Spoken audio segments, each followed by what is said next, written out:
Hola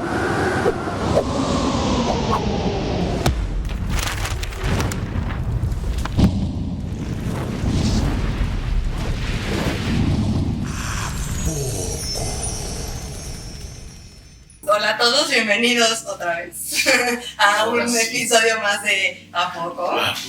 Y estamos muy emocionados porque pues les presento a un invitado que está con nosotros el día de hoy, que es el doctor Rodrigo Moreno. ¿Cómo estás, Ro? Bien, muy contento de estar con ustedes compartiendo este día. Qué bueno, muy bien. Y aquí como siempre está con nosotros Ale. Bueno, sí, Hola. Hola. Y Bienvenido, Chucky, que lo mandamos a la mazmorra otra vez.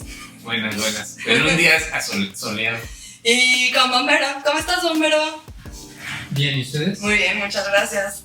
Y pues otra vez muy emocionados porque tenemos un tema que a mí me emociona muchísimo, que es, le pusimos psicodelia, pero es contracultura y rock y no sé, estos temas en México que otra vez pues no sé si tú nos quieras explicar un poquito más, Ro. Sí, pues están muy vinculados, ¿no? La psicodelia, esto de la mente expresándose, manifestándose en muchas cosas, las prácticas, la música, prácticas alternativas. Escritura libre. Escritura libre.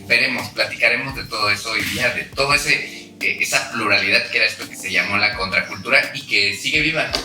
Que sigue viva. Oigan, y nada más rápido, Rodrigo estudió conmigo en la maestría y pues nada más, platícanos un poquito cuáles son tus temas de investigación, qué haces, y demás.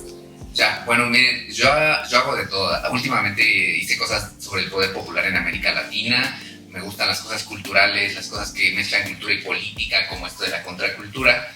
Y pues fue el tema, digamos, que nos juntó, ¿no? Por el que nos conocimos, porque yo empecé estudiando a un grupo musical que me gustaba mucho, se llamaba Chacmol, ya no existe. Bueno, sí, hay todavía por ahí Armando Suárez, uno de los miembros de este grupo, tiene una versión renovada y siguen presentándose, pero lo interesante de este grupo es que era un grupo de los 80 y ustedes dicen, bueno, los 80 ya pasaron los 70, ya pasaron los 60, ya pasó la contracultura, el hipismo, pero tenía temas que venían de esa época.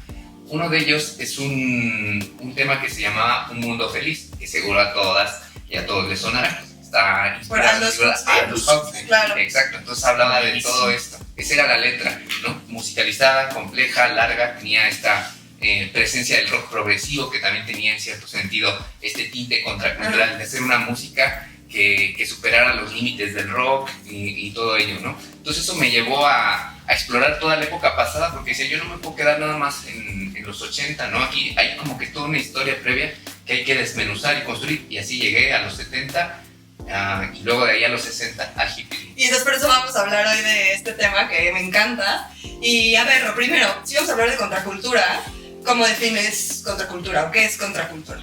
Bien, miren, la contracultura tiene múltiples significados, acepciones, pero en sentido estricto podríamos decir que son todas esas manifestaciones culturales que rechazan el orden establecido, como se le decía en algún momento. Ese orden establecido puede ser de un momento, de una época histórica u otra, puede ser la de los 60, de los 70, de los 80, etc. Entonces hay un rechazo, pero que se rechace la cultura dominante o establecida, o el llamado establishment, como se hace cuando se usa el anglicismo, no significa que no se pueda apropiar esa contracultura de herramientas, de objetos, de ideas que son parte de la cultura dominante. Okay. Como en el caso de la música. O sea, soy músico contracultural, pero necesito que me produzca mi disco en los 60 o los 70, pues la industria dominante, porque yo no tengo los medios de producción musical. O usa una guitarra Fender. Claro. Pues sí, esos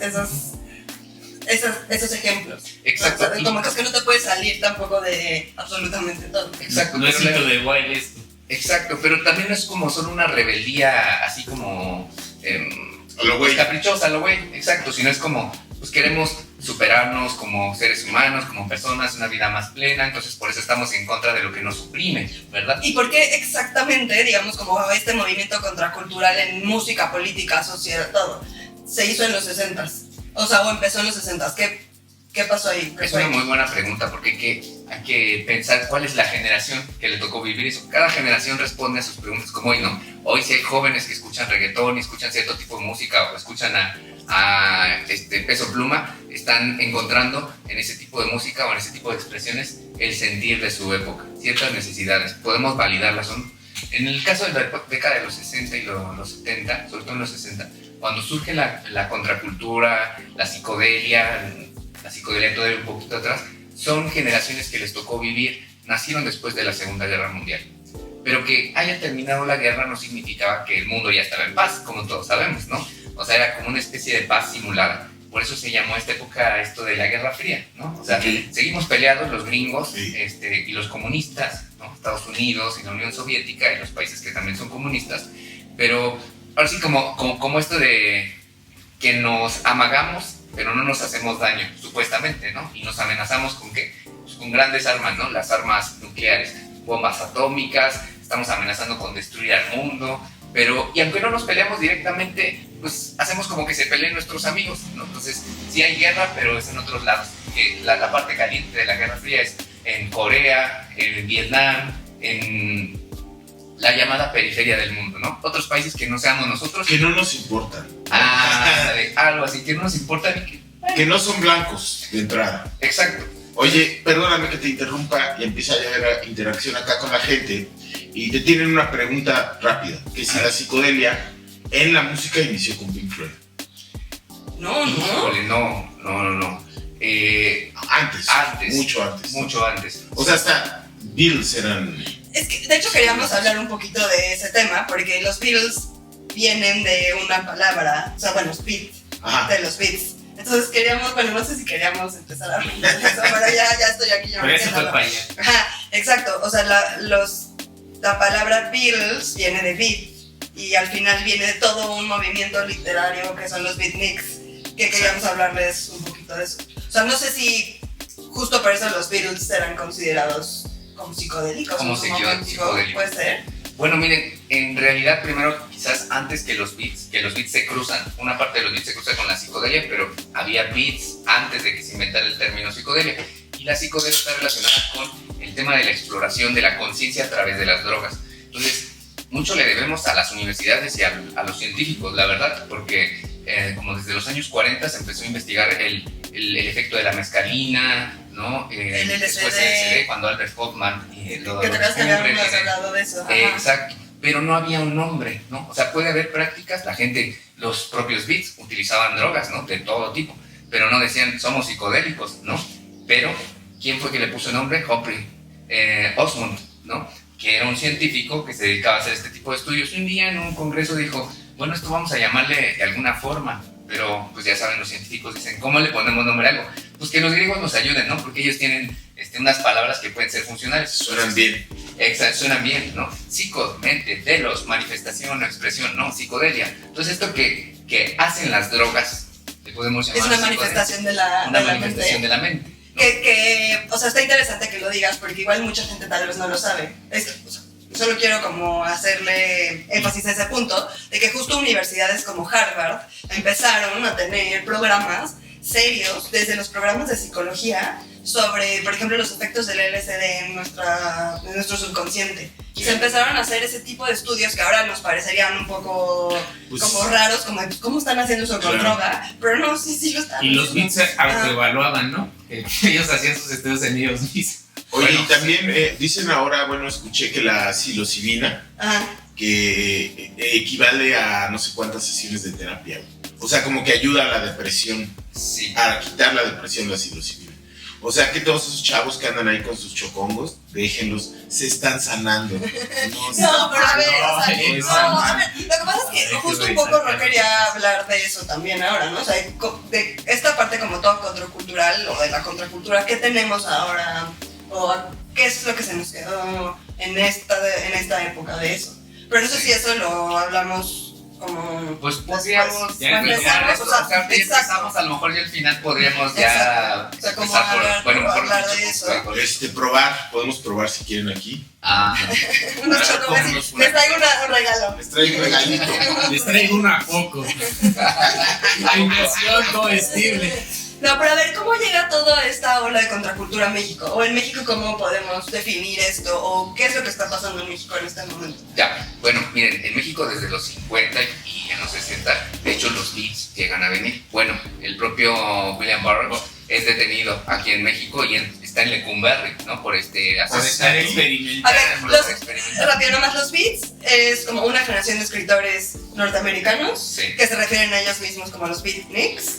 Y pues son justo como escritores y poetas, sobre todo, que escriben estas cosas como muy... Escritura libre. Escritura libre, pero que tiene, o sea, lo que justo exacto, quiere que sea su escritura muy cruda. Lo que les viene en ese momento se escribe, ¿no? Pero que hable de estos temas también como muy existenciales, podríamos decirlo. Sí, puede ser. Pero hay una visión muy pesimista también, ¿no? Lo decíamos, desgarradora, autodestructiva. Exacto, y en general todos ellos tienen unas vidas como bastante escandalosas. Está este libro que está bien padre, que es un cómic y habla sobre todos los Beats. Que a ver, se los digo, los Beats son Allen Ginsberg, Jack Kerouac, William Burroughs, en general, ¿no? Son como los tres que serían considerados como los exponentes de este movimiento, digamos. Entonces, bueno, aquí está este libro que se los pasamos, se los recomendamos un montón. Y otra vez es un cómic, entonces está... Nosotros le decimos novela gráfica, está ligerito para que lo lean. Nosotros los que leemos cómics le decimos novela gráfica. Toda mi cultura viene de ahí. Pero bueno, a ver, entonces nos quedamos en que uno de ellos, que es Burroughs, viene a México y ¿qué pasa con él aquí? No, bueno, él comete un delito, lo meten a la cárcel, después lo liberan también muy rápido, se regresa a Estados Unidos, pero... El delito fue asesinato, ¿no? No, es un delito. Jugándole al Guillermo Tell con su mujer. Exacto. Así fue. A ver, ¿cómo fue? Según entiendo, estaban, ¿cómo se llaman? Pues haciendo... Estaban de psicodélicos y de repente ella dijo, pues vamos a jugar a Guillermo Tell, entonces ella se puso una manzana y él le disparó y la mató. Pues hubieran jugado... Pero con Guillermo Tell, que era con un arco, güey, no con... A Burroughs desde niño, hasta donde me acuerdo, le gustaba andar jugándole al pistolero. De hecho, después hizo pinturas con pistolazos. Según era una práctica común en esa época. Y sus cuadros se llevan a vender en $3,000. ¿En serio? Esa mamá. Bueno, entonces Burroughs viene, llegan a venir muchos. Sí, bueno, nos quedamos, donde nos cortamos es que estaba en Lecumberri. Exacto, está en Lecumberri, o sea, lo liberan, pero... ¿Por qué lo detienen aquí, sabes? Por lo que matar. Por eso, pero en México. En México. Es que todos ellos vienen, pues al peyote, y a los hongos, y al LSD, y a todas estas cosas, a experimentar. Y entonces por eso están en México. La verdad es que ellos vienen a México y tenemos como un movimiento muy grande de contracultura gringa que viene aquí a experimentar con todas estas sustancias. Con María Sabina en Huautla, los hongos, ¿no? La psilocibina que se descubre y se empieza a sintetizar, ¿no? Solamente que venían muchos extranjeros, justamente hacían sus colonias, se dedicaban a trocar ahí, a consumir drogas, hongos y a tener sus viajes introspectivos y listo. Eso desde los 60, incluso antes había un científico que se llama Gordon Wasson, de hecho lo popularizó, sintetizó, descubrió estos hongos, el psilocibe, y se lo llevó a Estados Unidos. Y luego, en esos mismos años, sucede otra cosa. Ahorita lo quito, no se saquen de otro. Órale, también llega también ícono de la contracultura, que era el Timothy Leary. Sí, que... a ver, es que... Esa historia sí es muy buena. Está increíble, porque hace poquito Roy y yo fuimos al teatro y vimos una obra de teatro espectacular que sí pueden ver, que se llama Hotel Nirvana, que le escribe Juan Villoro. Y justo trata de Timothy Leary en México, haciendo una de estas colonias de gente que viene a experimentar y tiene cada uno sus temas, y está Allen Ginsberg con él. Exacto. Y entonces toda la obra se desarrolla en Puerto Vallarta. En Guerrero, Cihuatanejo. En Guerrero, exacto. En Ixtapas y Guatanejo, y ahí es en donde se desarrolla toda esta historia. La verdad es que creo que ya no está, pero si en algún momento la vuelven a poner, véanla. Yo salí volada de lo que vimos. Sí, es una cosa espectacular. En el CENAR y luego en el Centro Cultural del Bosque. Sí, muy buena. Juan Villoro, un genio. La verdad. O sea, ahí, digamos, no se usaba una droga, sino que la palabra era la droga, el logos. Entonces la gente de pronto tomaba el logos y empezaba a tener su propio viaje y a a tener sus diálogos, ¿no? Por ahí, o sus monólogos. Pero habla justo de él en México, de Timothy Leary en México. Y también está muy padre porque, Ro, tú trabajas en el Archivo General de la Nación. Y encontró, o te pidieron, no me acuerdo qué fue, unos archivos, ¿no? De Timothy Leary. Justo. Encontré unas fichas. Hagan de cuenta, así como el aparato de inteligencia, los espías del gobierno mexicano de esa época, que iban haciendo sus informes y sus registros. Entonces dijeron, a ver, como que vino este cuate Timothy Leary de la Federación Internacional para la Libertad Interna, IF, por las siglas en inglés, porque era International Federation for Internal Freedom, ¿no? Entonces dicen, a ver, este cuate, ¿qué anda haciendo aquí? ¿No? Entonces dicen, no, pues vino en mayo del 63, estuvo aquí con tales personas en el Hotel Catalina en Zihuatanejo, estuvieron experimentando con drogas, pues lo vamos a detener. Su abogado aquí en México es Armando Calvo, porque de hecho había todo un proyecto, nos va a llevar a hablar de este tema del proyecto de Timothy Leary. Era un proyecto de generar aquí ya un centro establecido para entrenar la expansión de la conciencia. Okay. Sí, qué loco, ¿no?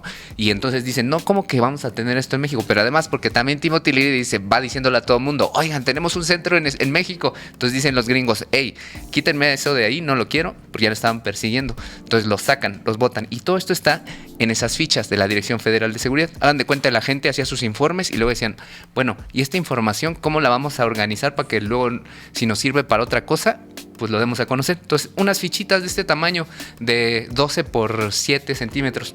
Entonces, Timothy Leary y tal, y todo el detalle, ¿no? Entonces, están ahí en el Archivo General y por lo tanto también están los expedientes donde están esos registros. Entonces, bueno, eso en principio, todo eso me llevó a investigar un poquito más porque, bueno, le escribí a Juan, le dije, oye Juan, me encontré esto. Dice, oye, increíble, ¿no? ¿Las podemos usar para la obra de teatro? Sí. Entonces ya las usaron para la obra de teatro y todo. Y le dije, oye, voy a seguir investigando sobre este tema porque me parece muy, muy bueno. Y nos lleva al tema de la contracultura, porque por eso se decide venir, porque México era como una especie de meca de la contracultura. Así como ir a Oriente, ir a México, en cualquier lado, playas paradisíacas. ¿A poco? Sí, exacto, ¿a poco? La cultura de esos bárbaros. No, pues ¿a poco? Sí, pues, tenemos como historia antes de, ¿no? Entonces, sí, lo que los gringos en general no tienen, ¿no? Exacto. Hay una riqueza extraordinaria que se preservó también en nuestros pueblos, porque, o sea, es eso. Lo que María Sabina tenía era una sabiduría que se perpetuó. Sí, de nuestras abuelas y abuelos, ¿no? Chamanismo. Exacto, chamanes. Como las abuelas y los abuelos chamanes. Que luego eso también Jacobo dijo, yo también lo voy a estudiar científicamente. Gringo. Que eso también lo podemos tocar más adelante, pero miren. Tengo una amiga que no sé si está viendo el programa, Pau Brice, ya te había dicho que te vengas a hablar de Jacobo. Porque es su fan. Es su fan, se sabe toda la vida. La verdad es que le gusta mucho el tema y así la conocí también. Bueno. Yo solo sé que es hermano de Ari Telch. También, yo no sabía hasta hace poco. Oye, dice Andrés Fargo que Viggo Mortensen justo anda en Sonora ahorita comiendo sapo. Oh, sí, lo del Alvarius también sí, también, y también empezaron a sintetizar. No me acuerdo cuál es el primer nombre.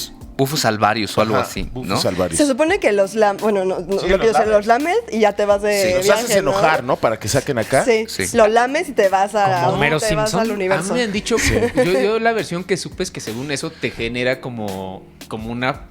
¿Cuál sería?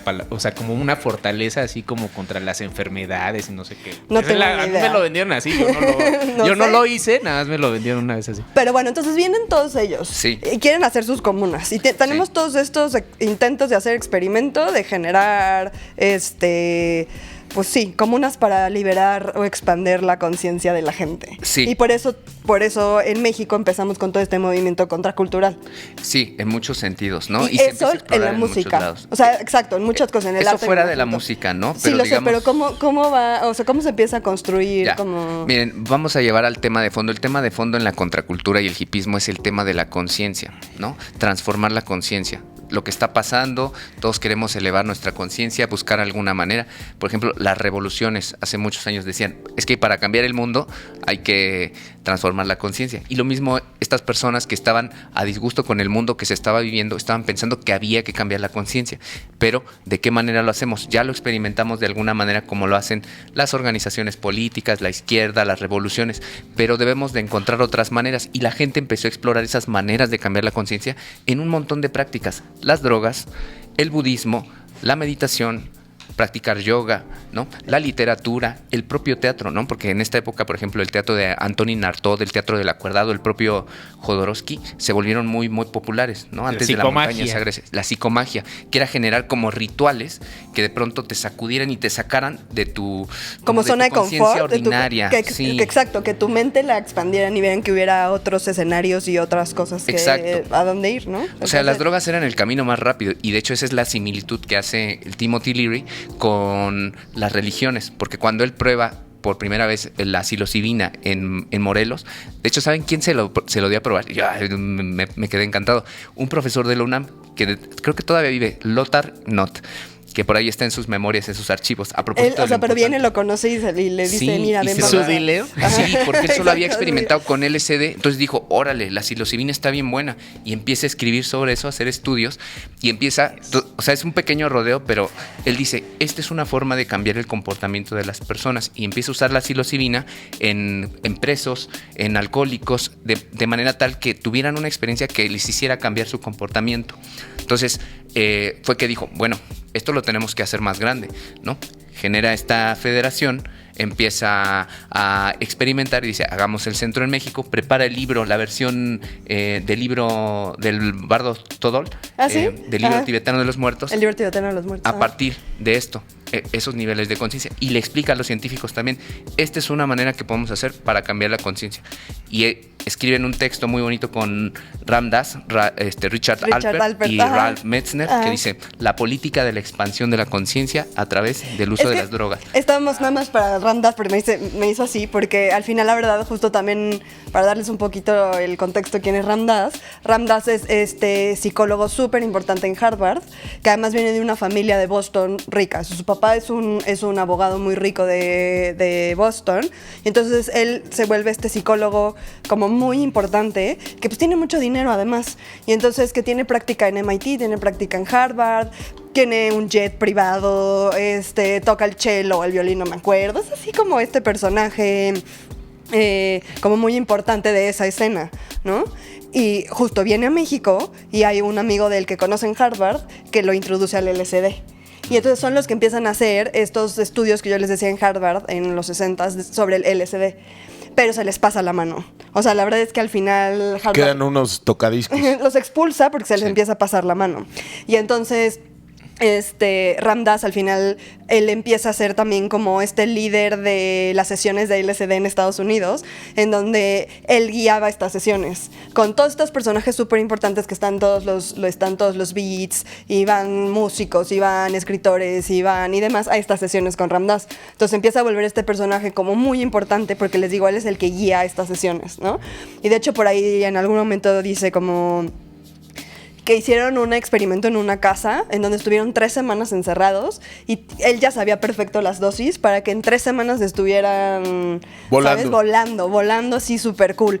Pero él después se da cuenta y lo que dice es como, ok, estamos volando 3 semanas y todo es paz y amor y está increíble, pero siempre en algún momento se acaba y viene el bajón. Siempre viene el bajón. Entonces él dice, yo no quiero ese bajón, yo lo que quiero es estar en ese estado de amor y expansión de conciencia todo el tiempo. Entonces se va a India a intentar encontrar un gurú que pues justo lo guíe a estos estados naturalmente. Naturalmente, y que no se tengan que meter nada. Y entonces está en India y encuentra a su gurú. No les voy a hacer la historia súper larga, pero encuentra a su gurú, que es Maharaji. Y entonces él se convierte en un discípulo de Maharaji, y al final Maharaji le dice como, no, pues regrésate a Estados Unidos. Y entonces regresa a Estados Unidos y él se convierte en uno de los líderes de lo que después la gente conoce como hipismo. Entonces, pero en realidad lo que viene a hacer y a decir es pues todo lo que aprendió en India, y justo esta parte de que lo que nos lleva a expandir nuestra conciencia de manera natural en realidad es la meditación. Claro. No es meterte hongos, no es meterte psicodélicos que te ayudan, porque se supone que lo que hacen es que alteran tu conciencia de tal manera que justo tu mente se abre a otras posibilidades, y eso te permite ver el mundo desde otra perspectiva, que es en realidad lo que quieren las religiones, ¿no? O sea, no nada más es como para drogarse, pues. Exacto, sí hay una búsqueda. Al final es como tronar tu mente conceptual. O sea, lo que quieres es tronar tu mente conceptual para que vivas fuera como del dualismo de que todo es bueno o malo, todo es blanco o negro, sino que veas toda la infinidad de posibilidades que este mundo ofrece. ¿Qué es eso? Y entonces, pues él lo descubre así, ¿no? Y por eso me dijo así como Ram Dass, porque soy gran fan de Ram Dass. Y pues de alguna manera también ahí como que conectamos pues toda la obra que fuimos a ver y todo este tema y la expansión de la conciencia y los hippies y demás. Y hay que decir que eso distingue dimetiltriptamina. Yo he probado ambos, el sintético y el de sapo. Y sí son muy diferentes. Andrés Fargo. Ya. Qué purista. Sí. Es un ortodoxo de la... El que le sabe, le sabe. Pues sí, aquí tenemos gente que sí. Perdón. Y entonces estamos pues en este momento. Pues a propósito de eso, ¿no? O sea, quienes se dedicaban a esto y lo siguen haciendo, tienen un conocimiento. O sea, no es un consumo vulgar o animal o una suerte de adicción insana, sino que hay un sentido, ¿no? Un sentido de trascendencia. Y eso distinguía a los hippies de los beats y de los beatniks, ¿no? Que había una necesidad de hacer de este mundo en cierto sentido algo mejor, ¿no? O sea, ¿los beats y beatniks no son lo mismo? Sí, ¿no?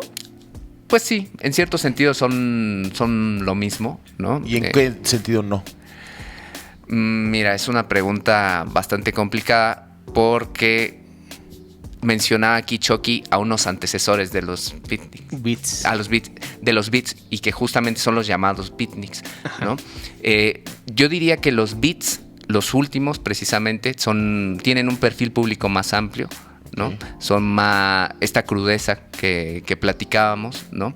Estas vidas como muy disfuncionales y tiradas sí a la droga y al placer, al hedonismo. Que justo lo usaban más como un medio para llegar a sus cosas poéticas y eso. Al arte que querían expresar. Que como los anteriores que lo buscaban un poco más como justo con esta conexión espiritual. Es como yo. Y hay una diferencia de etapas, ¿no? Pues sí. Justo. Hay los antecesores y los beats serían los sucesores, ¿no? Es como exacto. Yo lo siento. Y hay algo también que comparten, que es como es lo de estar como en la vanguardia, estar en la avanzada, estar de moda. Bueno, no solo de moda, sino de novedad, ¿no?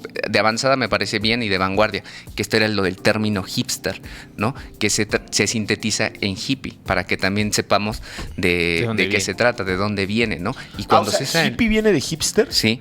Órale. Así es. No y lo hoy, ves. ¿A poco? Así es. Pero ¿Hippie de hipster o hipster de hippie? Hippie de hipster.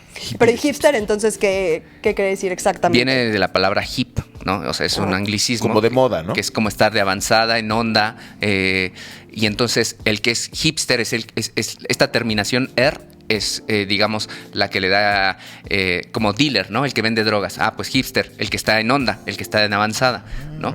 Por poner un ejemplo. Órale. Exacto. Pero se hace a mediados de los 60. Escuchaba jazz. Que escuchaba jazz. El jazz está muy, muy vinculado con eso. Sí, de hecho, y el jazz, esto a propósito de las distinciones, está más vinculado con la generación beat. Pero esta otra generación de hippies escuchan rock and roll, escuchan blues, escuchan a los Beatles, empiezan a escuchar rock psicodélico, ¿no?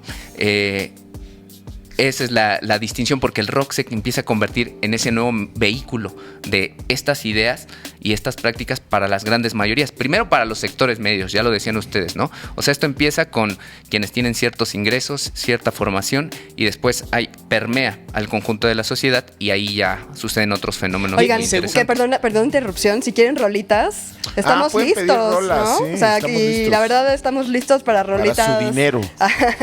Si quieren ahorita ponemos alguna que nos bien. pida. Según yo, de ahí Hablando viene un poco esa como cuestionamiento, porque según esa generación fue la que se estancó y ya no pudo ser más que sus padres, que era como el sueño americano.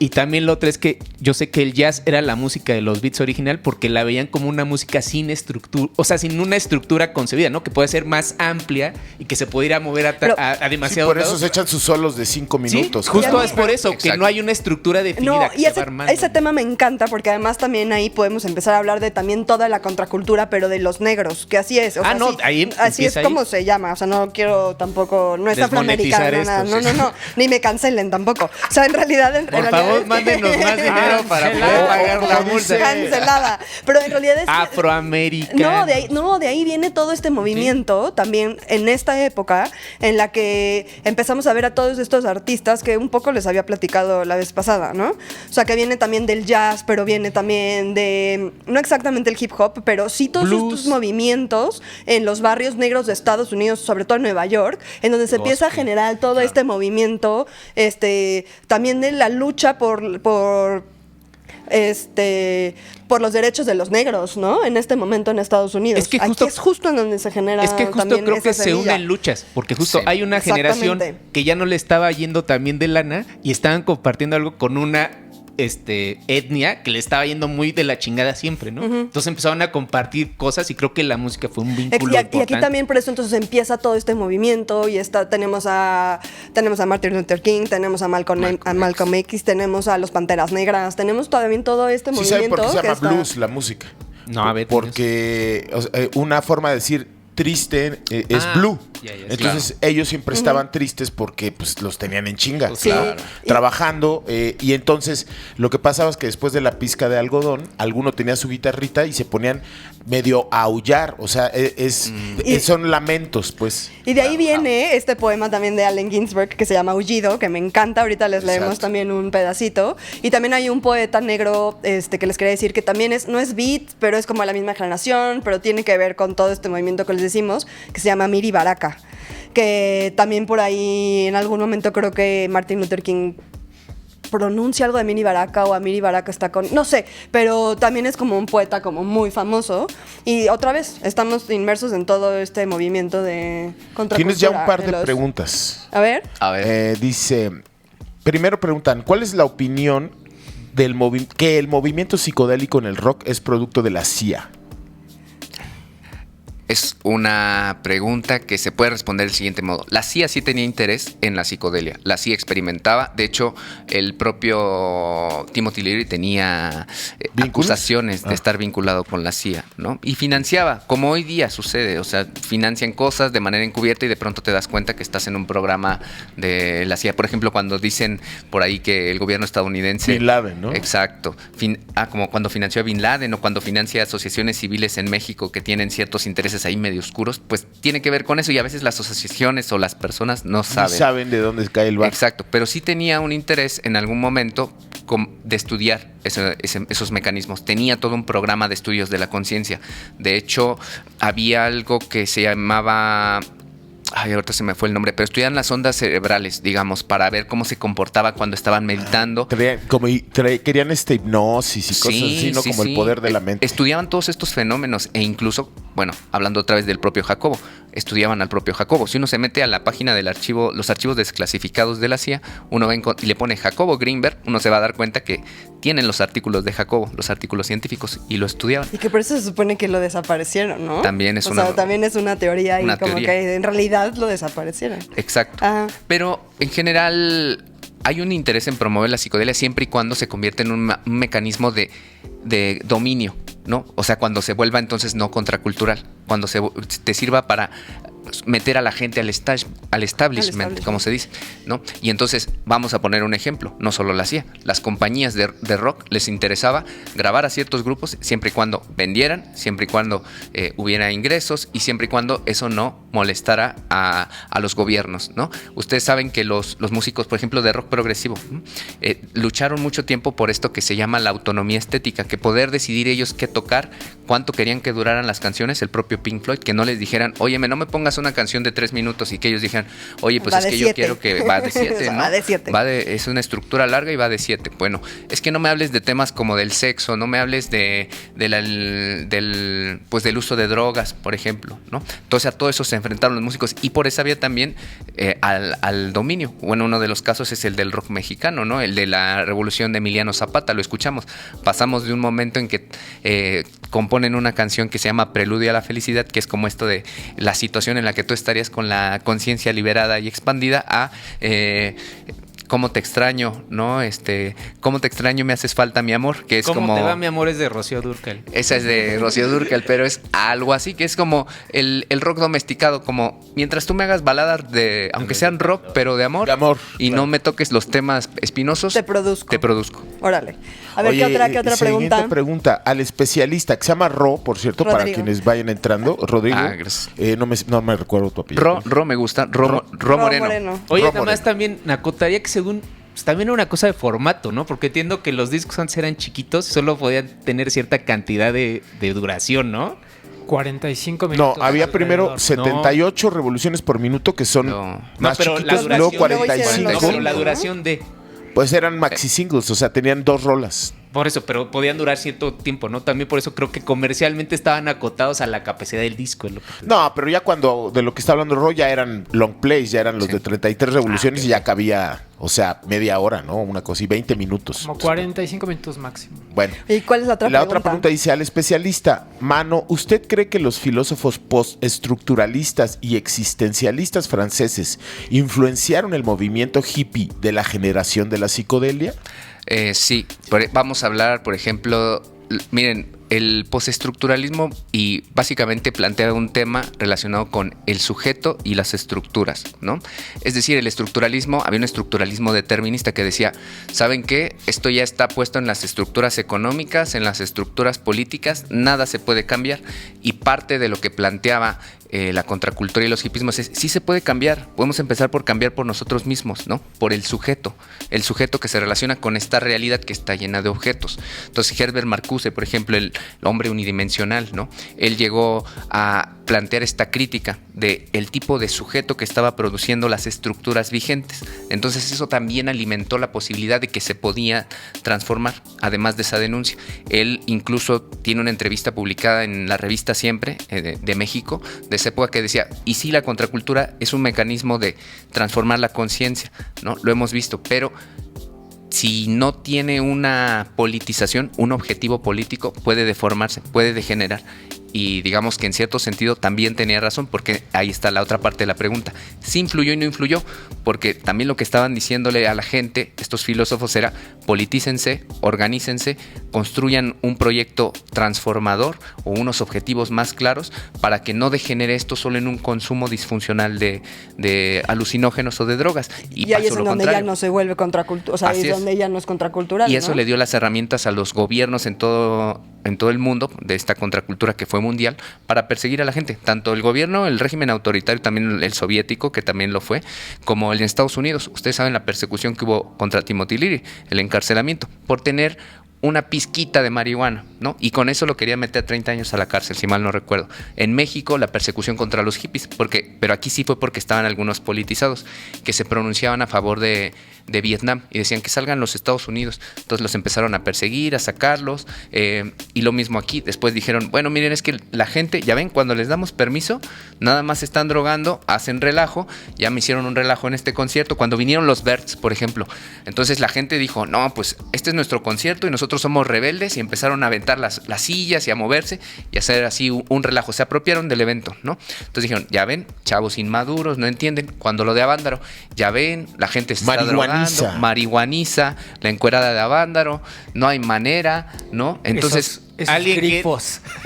Alguien quiere pensar en los niños. Entonces alguien piensa en los jóvenes, decían, vamos a ponerlos entonces a un programa de rehabilitación, que se dediquen al trabajo, al turismo, y entonces hacen instituciones para el llamado CREA, que es el antecedente. Bueno, el CREA era parte del INJUVE, el INJUVE hacía eso. Entonces se dedicaba como, bueno, vamos a llevar a los chavos por el buen camino, ¿no? Al que no se degeneren. Oye, acá van un poquito... Bueno, se retira Andrés Fargo, ya pone una rola Mexicún, el buen Nacho también. Y dicen por acá, la CIA siempre ha estado, dice Oscar Telles, la CIA siempre ha estado involucrada con la música y todo el business cultural. Un tema súper interesante fue que el jazz gringo fue financiado por ellos. Incluso Louis Armstrong estuvo en su nómina. Nos saluda Oscar Telles. Nenuco Pacheco dice, hola, historiadora bonita. Hola. Ya es un clásico. Sí, sí. Nenuco Pacheco. Me dicen encanta que qué falta nos hace Díaz Ordaz, dicen por acá. Sí. Pero ya era Echeverría, ¿no? En Avándaro. Ya era Echeverría. Aunque Díaz Ordaz le tocó perseguir a los hippies. O sea que también tiene su parte de culpa. Yo creo que él perseguía a todo mundo que lo mal miraba. Era para pues ya ven que hasta hay una rola, ¿no? Del entonces Three Souls in My Mind, que dice, ya solo va a poder tocar el hijo de Díaz Ordaz. Sí.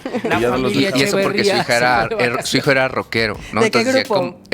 ¿Sabemos? No. No te lo tengo ahorita presente, pero quería tocar rock, ¿no? Y decían, pues él sí lo dejan en sus tocaditas así como... Caseras, pero ya nosotros que estamos aquí en Los Hoyos, y de hecho eso ya fue tardío, ya fue cuando estaban Los Hoyos funky, ¿no? Ya 70. Oye, a ver, ¿y cuáles fueron los grupos de rock contracultural en México? Que ya escuchamos unas canciones, pero igual, a ver, ¿cuáles fueron como los grandes exponentes de este movimiento aquí? Bueno, ahí está la Revolución de Emiliano Zapata, Toncho Pilatos, Nuevo México, los Duk Duks, sí, también los Duk Duks, los Locos, que venían de los Locos del Ritmo, que hacían rock and rollito, que eran estos covers. Pura traducción, ¿no? Sí, y bien tranquilos. Chafa. Sí. Bueno, o sea, chafa la traducción, que bueno, ese bien sería burda, para otro. ¿no? Sí, o sea, como Hang on Sloopy, Ey Lupe. Lupita, mi amor. Sí. Es buena rola. Está cagada, sí. Sí. O había otra que era pan con mermelada, Bueno. nada, pan con mermelada y un poco de amor. Panda hacía lo mismo y... Pues sí, ¿y dónde están? dónde Oye, están? pero... La escribió un diabético, entonces tiene un significado más profundo. Puede ser. Puede ser. Tiene... De hecho, hay una lucha como por decir quién inició el rock en español, sobre todo entre Argentina y México, ¿no? ¿Quiénes fueron los iniciadores del México? Entonces, técnicamente, pues es México, pero México solo hacía traducciones de canciones gringas y los argentinos sí empezaron a hacer sus propias rolas. Entonces, ahí hay como... ¿Quién lo inventó, no? Pues quién sabe. Pues, ¿quién lo inventó? Los ingleses, ¿no? Sí, no, pero el rock en español, tal cual. Bueno, eso te quería decir. Dicen por acá, de hecho, dicen que el tema de las drogas fue instrumentalizado para meterse a las casas y encarcelar a los líderes politizados del movimiento estudiantil y el movimiento de derechos civiles. En México. En México, sí. Sí. Bueno, es que Rubén, creo que él es peruano, creo. Dice, yo tengo un documento de 1954 en Perú, un paper que trata sobre experimentos con LSD en pacientes psiquiátricos. Sí, nos escuchan desde Perú. Saludos Muy a Perú. bien, hola. Saludos a Perú. Oye, yo no me quedó claro cómo de hipster saltamos a hippie. El nombre, nada más. Michael Fallon, si mal no recuerdo, en Estados Unidos, en un programa de televisión, pues se le hizo más fácil, en lugar de decir, estos hipsters, los hippies, como de cariño, ¿no? Y entonces se empezó a usar y se generalizó, que es como luego el término hippie, que también existe, que hippie también, o sea, son como estas palabras que de pronto, eso sí no tengo identificado quién la empezó a usar, pero lo que sí es que viene del Youth International Party, que es del hipismo politizado, ¿no? Se empezaron a preocupar por estos temas. La guerra en Vietnam, la lucha de los derechos civiles en Estados Unidos, y todas las luchas de liberación en el mundo. Entonces decían, bueno, ¿y estos cómo les decimos? Pues estos son del YIP, del Youth International Party, pues son los yippies, ¿no? Los hippies y los yippies. Y los hippies no los vamos a considerar. Y los yuppies también hubo después. Y los yuppies después. Pero esos eran los fifís, ¿no? Sí, o sea, sí, como que los Es yuppies, como los fresapatistas, ¿de acuerdo?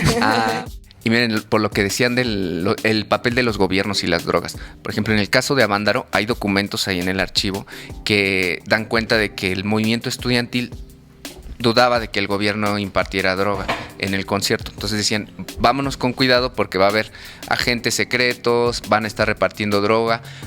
En los periódicos salen algunas entrevistas donde dicen, oye, había gente que estaba repartiendo droga a más no poder. Entonces, yo no descartaría la posibilidad de que también hubiera una promoción del consumo de droga por parte del gobierno para desprestigiar a los jóvenes y... Pero ahí como que es y muy a los difícil. jóvenes no les gusta la droga. Entonces No, dijeron no. Como que es muy difícil dilucidar quién fomentó qué, ¿no? Porque no es como que no les gustara complejo. Y no es como el gobierno no lo pudiera hacer. Exacto. Y luego había quienes no podían también, o sea, eso es cierto, lo han mencionado ustedes en varias ocasiones. Bueno, distingamos que hay sectores sociales distintos en estos movimientos. Entonces, en los sectores populares, por ejemplo, querían participar de la contracultura, pero ellos no podían comprarse un cuadrito de LSD, ¿no? O su toquecito. ¿Era caro? Era caro, claro. Y a pesar de que ya se había sintetizado, o sea, que se sintetizara no quería decir que fuera barato, por ejemplo, y que no lo podías conseguir en cualquier lado. Timothy Leary le compraba a Albert Hoffman, que Albert Hoffman creó una empresa que se llamaba Sandoz. Entonces él decía, mira, yo te compro. Y cuando vino a Zihuatanejo,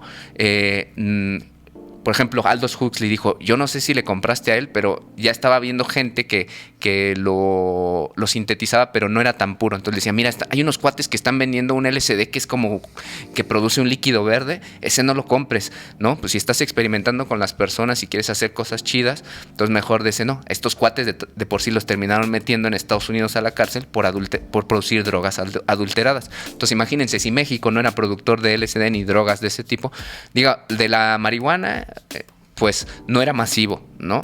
O sea, también no es que se encontrara así tan sencillo. Entonces, ¿qué hacían los sectores populares? Inhalantes, ¿no? Esto de inhalando bolsitas con resistol es el resabio Eso empezó. ¿Qué es eso, Ro? Es un rock que surge en los hoyos funky de los 80, ¿no se acuerdan? Del rock urbano. No. La de, mi muñequita de hule de plástico. Es de Rodrigo, ¿no? Sí, Rodrigo. Y luego lo versionan. Pero pues viene de esto, ¿no? Es de Nesa, ¿no? O sea, muchos de los hoyos funk. Los discos Denver. Y los chavitos pues se metían inhalantes, resistol, pastas, ¿no? Lo que tenían a la mano. Y eso ya no te expandía la conciencia, claramente, ¿no? Al contrario, yo creo que... Ya te llevaba a otro estado, ¿sí? No sabemos. No. O sea, de que les alteraba la conciencia. Bueno, sí. Pero en este sentido hay que recordarlo en el sentido de éxtasis, pero en el sentido de éxtasis de una experiencia religiosa, que era lo que planteaba el uso ritual o el consumo, vamos a llamarle intelectual de drogas de la contracultura, que era decir, vamos a vincularnos a una realidad más profunda. Por eso la parte religiosa, de religión, de religarse a... Pues ahora le llamamos el campo unificado, la sopa cuántica y lo que sea, pero es esa realidad que no le podemos nombrar. Alguien le dice Dios, alguien le dice el misterio de la vida, pues es eso. Sí, yo creo que no hay... ¿Qué es del Aragán? Dice la rola, ¿qué es del Aragán? No debe de haber muchos estudios sobre el efecto que les genera el resistol a la gente o el Tinder, ¿no? Pero pues de que han de sentir placer, eso me queda claro. Tinder de guayaba. Sí. Digo, ahí también debe haber un cierto elitismo en ese tipo de cosas también, ¿no? De que no se ha profundizado en porque la gente lo hace porque le da placer. Pero, por ejemplo, estas son cosas diseñadas para hacer droga. Y el resistol no. O sea, los inhalantes, el thinner, todo eso, pues tiene otra función. Bueno, pero tiene un efecto. Por ejemplo, los sapos no están diseñados para... Pero el efecto es eso. Los hongos no están diseñados para, pero tienen un efecto. O sea, no, pero el sapo no está diseñado para nada, pues. O sea, a nosotros no nos sirve para nada. Por eso, más sí, el para tiner eso. seguro no lo diseñaron para que te lo inhales, pero te genera ese efecto. Oye, pero entonces luego, a ver, estamos en ya, como que los 60, 70, estos movimientos. Después, ¿qué pasa? O sea, ¿cómo? Porque hace ratito dijiste como, bueno, Chuck Moll en los 80s y ya, pues, como que ya no era el momento de la contracultura. ¿Cómo empieza, digamos, un poco como a decaer o qué es lo que está pasando ya en el mundo? Pues sí, finales de los 70s, 80s, ¿qué será, 90s? No sé. ¿Qué está pasando? De esta etapa de la contracultura más o menos está fechado que a mediados de los 70 ya empieza a haber un declive en todos lados, ¿no? Y también tiene que ver con que termina la guerra de Vietnam, ¿no? Los vietnamitas le ganan a los gringos, también hay otro tipo de luchas, se están intensificando, en particular en América Latina, pues las guerrillas, ¿se acuerdan? Algunas triunfantes Sendero como la cubana, de la Luz, ¿no? Sendero Luminoso en Perú, Ajá. ¿no? Hay otras que no ganaron y que les fue muy mal, los reprimieron, los contras en Nicaragua, pero esos no eran guerrillas, sino eran una contraguerrilla, eran, hagan en cuenta, pues un grupo paramilitar que se usaba para atacar al gobierno nicaragüense que había triunfado, ¿no? Financiado con drogas también. Financiado con drogas y con una conexión con Irán, ¿no? Hay por ahí una conexión con... Creo que Burrow también los defiende, ¿eh? ¿A quién? ¿A los contras? O sea, él va y se entrevista con el presidente de Nicaragua, creo, algo así. Y él lo defiende, algo así. No me acuerdo. Ortega. Bueno, pero sí. Entonces es a los sandinistas. Digamos, el gobierno triunfante, el gobierno revolucionario eran los sandinistas. Pero eran poquitos gobiernos en América Latina. En otras partes del mundo, pues ya íbamos para atrás, ¿no? Sobre todo en América Latina. Dictaduras, ¿no? En Argentina, de ahí surge una parte del Uruguay, rock, ¿no? Uruguay, en Brasil, Chile. En Chile, ¿no? Mucha gente empieza a venir para acá. Hay un reflujo. La represión en el mundo es muy grande y eso le pasa también a la contracultura. Los reprimen culturalmente, no te doy espacios, te reprimo físicamente, te agredo, ¿no? No te doy espacios. Eso pasó en México, por ejemplo, desde el 68. A los que hacían teatro contracultural, te mando al grupo de choque y entonces ya no vas a hacer obras de ese tipo. A los músicos ya no te grabamos, ¿no? Y ya no te doy espacios y eso les pasa. Se empiezan a contrañir. O sea, ¿qué más represión que Tlatelolco? ¿Qué más que represión que Tlatelolco? Exacto. Entonces la gente lo que empieza a hacer es a buscar otras soluciones, que es lo que está documentado.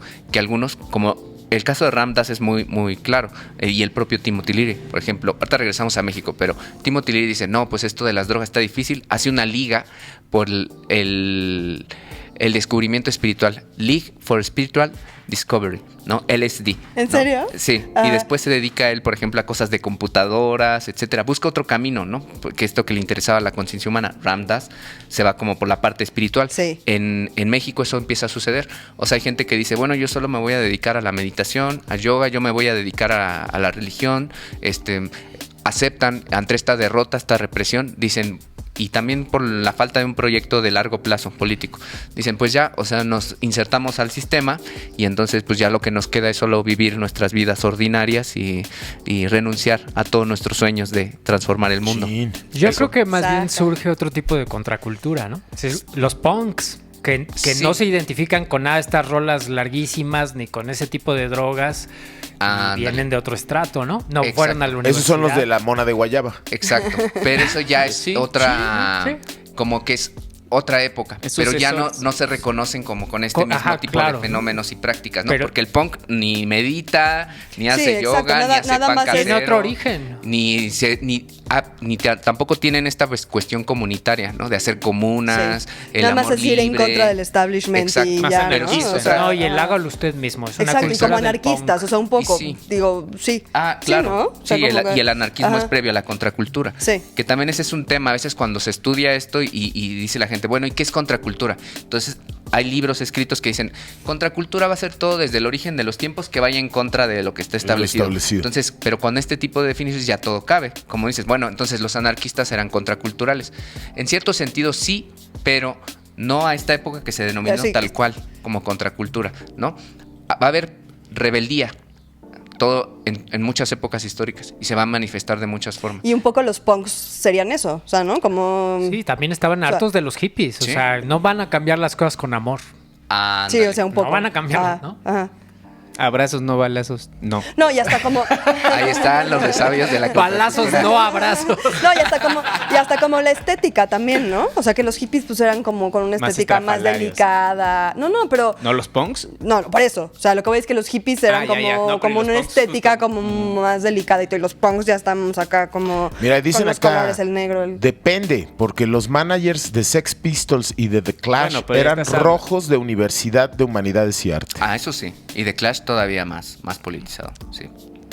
La película La escalera de Jacob ejemplifica la experimentación. ¿Con Allen Greensberg creo que The Clash hizo cosas o Jack Kerouac? No me acuerdo. Con alguno de los dos. Yo ahí sí no sé, la verdad.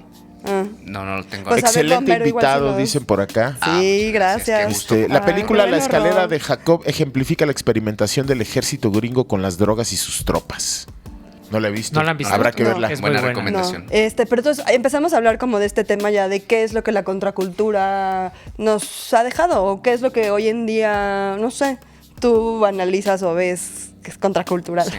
Bueno, miren, del caso mexicano nos deja algunas palabras. Unas ya no quedaron. Por ejemplo, se usaba mucho esto de estar en onda. Eso todavía se usa, ¿no? ¿Qué onda? El qué onda, ¿no? De hecho, se llama el movimiento de la onda. Buena onda. Esta persona es buena onda, José es mala Agustín, onda. todo eso era la onda, ¿no? Sí, y él también era contracultural, ¿no?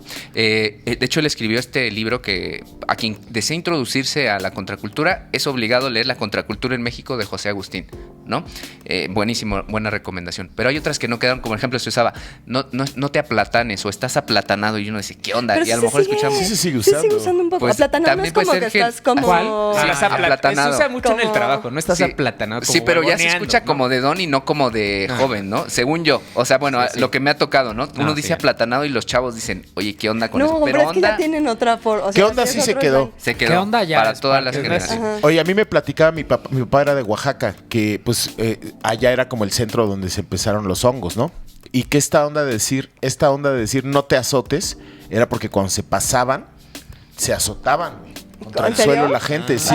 Y era, pues eso era como no te azotes. No te azotes, cálmate, no te pases buenísimo. de hongos, ¿no? No te azotes, ese sí también es de don. Ya nadie lo dice, ¿no? No, pero sí, ¿no? Estoy azotada. Pero sí dices, no seas azotado. Me estoy azotando. No seas azotado, sí, estoy pero no te azotes. azotadísima. Pero azotado ya se ve, según yo, se usa más así como estés de depresivo, ¿no? No, pero sí, según yo todavía azotado. Aplatanados como ahuevado, ¿no? Exacto. Sí, y sí se usa, yo sí lo he escuchado. Es que igual ya somos chavorrucos, sí, ya no estamos... Ya rayando en abuelo. De pelos, ¿no? Ese sí ya nadie lo dice. Pero a ver, ¿qué otra cosa? Erizo. Bueno, la propia palabra hippie, pero ya la usamos como hasta para denostar, en lugar de como en esa época decir una persona avanzada. Yo les digo come flores. Ándale, come flores, o a veces, bueno, el uso corriente consciente, ¿no? De que a lo mejor no tiene conocimiento una persona tanto de qué fue esto y dice, ve a alguien que está así medio estrafalario o desaliñado y dice, este es un hippie, como si hippie fuera igual a sucio, ¿no? Totalmente. Pero pero más. No, así se usa, pues. Pero más de huevón. Y de huevón. Claro. Sí, no, y sí sución, o sea, marihuano, sucio, huevón. Yo cuando voy a Coyoacán a todo. Exacto. Sí. Sución. Hay un look como coyoacanense en el que yo como que identifico como hippie. Y a los que no son así no les decimos hippie, aunque son prácticas hippies, como el que practica yoga, ay, no manches, qué chido, ¿no? El que medita, ¿no? Pero es que ahora... sí les decimos es un hipster. O el que use drogas aunque sea hijo de un presidente. Eso. No, pero es que ahora como que hacer yoga y meditar justo se ha vuelto como parte de... como hacer un deporte, digamos. O sea, como que sí ha perdido un poco toda la esencia que tiene hacer yoga y sentarte a meditar, ¿no? En el sentido que sí tiene que ver más como conectarte contigo, con el universo, con Dios, con lo que sea. Y no tanto de voy a hacer yoga para hacerme en pretzel, o sea, ¿no? Y que sí, ahorita es un poco así, hay centros de yoga por todos lados, hay centros de meditación por todos lados y han perdido esa connotación. Hay una comediante hindú que hace un chiste increíble de eso, que dice que la gente que va corriendo a hacer yoga dice no he entendido nada del yoga. Exacto, o sea, exacto, que es como ya voy tarde a la clase de yoga, ¿no? Así porque justo no va por ahí, ¿no? Claro, y que ya, o sea, pues también toda la industria de la ropa que ha hecho como estas marcas super de ropa para yoga, ¿no? yoga y demás, pues es que justo, cualquier cosa de la contracultura lo puede ser comercial. Sí. ¿No? Pero bueno, ¿qué otra cosa, Ro? Yo diría que la valoración que tenemos de las culturas que desde nuestra perspectiva occidentalocéntrica, diríamos, son orientales, pero desde su perspectiva, pues nosotros somos los orientales, nosotros estamos al oriente de ellos. Hay toda una perspectiva de colonización, de deconstrucción de esto, pero básicamente es porque durante mucho tiempo todas esas culturas se consideraban que no le aportaban nada al mundo. Entonces la cultura occidental era la cultura dominante. De hecho, por eso en estas épocas hay mucho esta dicotomía entre lo occidental y lo oriental, ¿no? Y hay una crítica de, no, es que este mundo occidental, ¿no? Es eso. Y hoy día pues reconocemos mucho esas culturas, valoramos sus tradiciones, sus prácticas. Nos encanta el sushi. Nos encanta el sushi, los monjes, el budismo. Pero yo también te diría que sí entiendo esa... En principio yo escuché mucho la palabra eurocentrismo, ¿no? Eso. Pero también lo cierto es que en China y en esos países también ellos si quieres son orientocentralistas, porque también ellos no están pensando mucho en nuestro lado, ellos están pensando en su cultura. Claro. ¿No? Y esa parte luego no la vemos, pero también del otro lado es un poco lo mismo, ¿no? Hay una palabra para eso que se llama etnocentrismo, que el etnocentrismo es te centras en tus propios valores, en tus propias concepciones y desechas las del otro. También hay la de chilangocentrista, ¿no? De que igual nos importa muy poco lo que... No sé si han visto, es que ahorita me acordé que teníamos una maestra que nos decía justo esta parte de nuestra propia concepción del mundo muy occidentalizada, que siempre nuestros mapas los vemos primero de este lado América y luego de este otro lado todos los otros, ¿no? Y en realidad debería ser un poco al revés.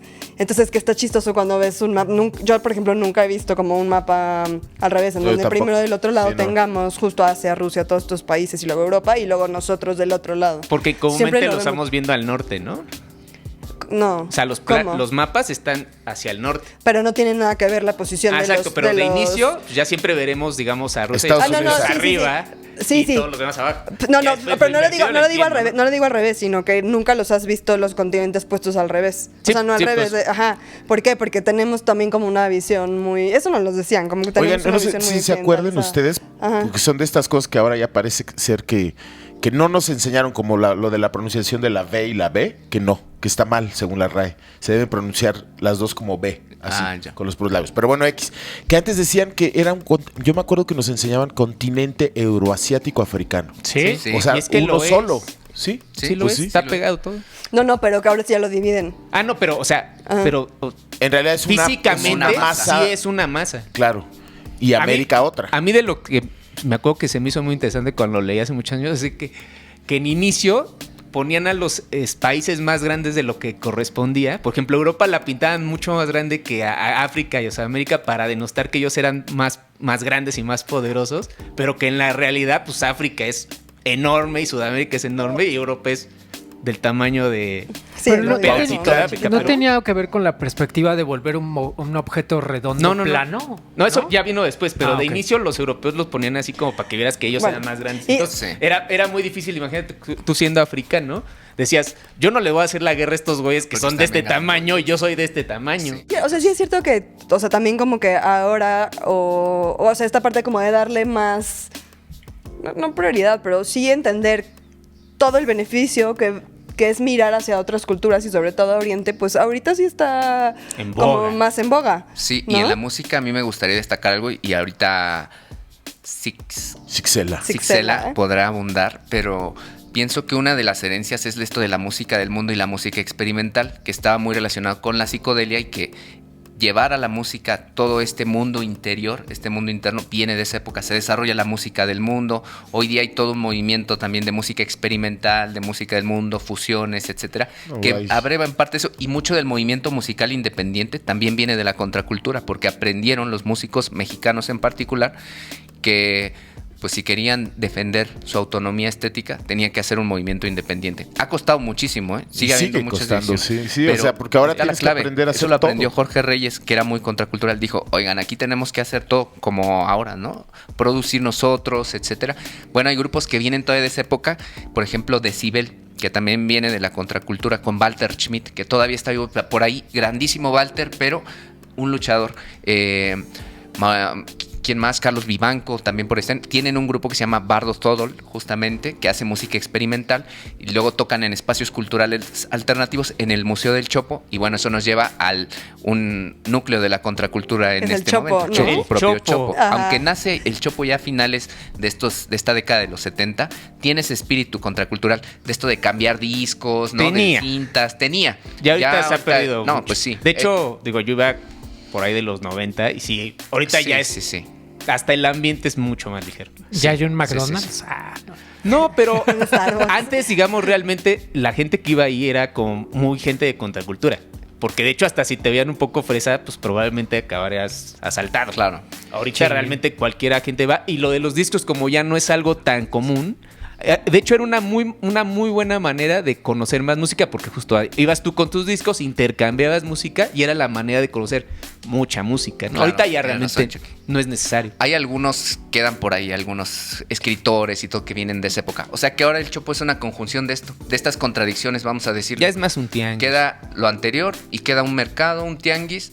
Y pues es también ese... ¿Y de dónde viene, a ver, el Chopo? ¿De dónde viene, pues digo, para los que no saben y demás, de dónde viene el nombre? O sea, ¿por qué hay como un centro cultural Chopo y hay un mercado el Chopo? O sea, ¿cuáles son... ¿de dónde viene el nombre y cuáles son las diferencias, por ejemplo? Ya, pues viene de esta ubicación cerca justo del Museo del Chopo, ¿no? Se reubica el Museo del Chopo de la UNAM, ¿no? Y pues ese lugar le va dando su identidad y lo que le da el contenido es todo lo que platicaba Chucky. O sea, el trocar discos, el compartir música. Tocan grupos en la actualidad. Ahora ya no está donde está el Museo del Chopo. El Museo del Chopo está cruzando Insurgentes. Está en Santa María la Ribera. Donde está el Chopo, ¿no? La calle de... Sí. Bueno, no sé si sea la calle del Chopo, pero la sí línea, está la del suburbano está pegadita a la estación del suburbano, ¿no? Exacto, y ahí camina unos minutitos. De la delegación Cuauhtémoc, creo. De la Biblioteca Vasconcelos. Perdón que los interrumpa, pero es que el creador del Chopo en algún momento fue mi jefe. Yo trabajo en Cultura de Coyoacán. Okay. Y me platicó una historia y me dio su sitio. Y entonces ahorita entré, pero yo no sabía que quien se lo encomendó fue Ángeles Mastreta. Que sí, ¿en serio? Hablamos de ella, de Arráncame la Vida. Ajá. Ella le encomendó hacer el tianguis. Pues ya existía el museo, de la cual era directora Ángeles Mastreta. Claro. Le dice, ¿por qué no haces tú este tianguis? Pero ¿cuál era? O sea, ¿era un tianguis y cuál era su idea de poner un tianguis? ¿Qué era? ¿Pone un tianguis especializado? De cultura underground. Okay. Justo, como para darle espacio a la gente que tal vez no podía comprar el disco original y era una cosa de intercambio cultural para gente underground, o sea, contracultural. Y tenía que ver con el museo, o sea, al final, porque... O sea, les permitieron, digamos. Exacto. O sea, como que era un programa del museo. Medio auspiciado, sí. Okay. Y todos ellos trabajaban para la UNAM.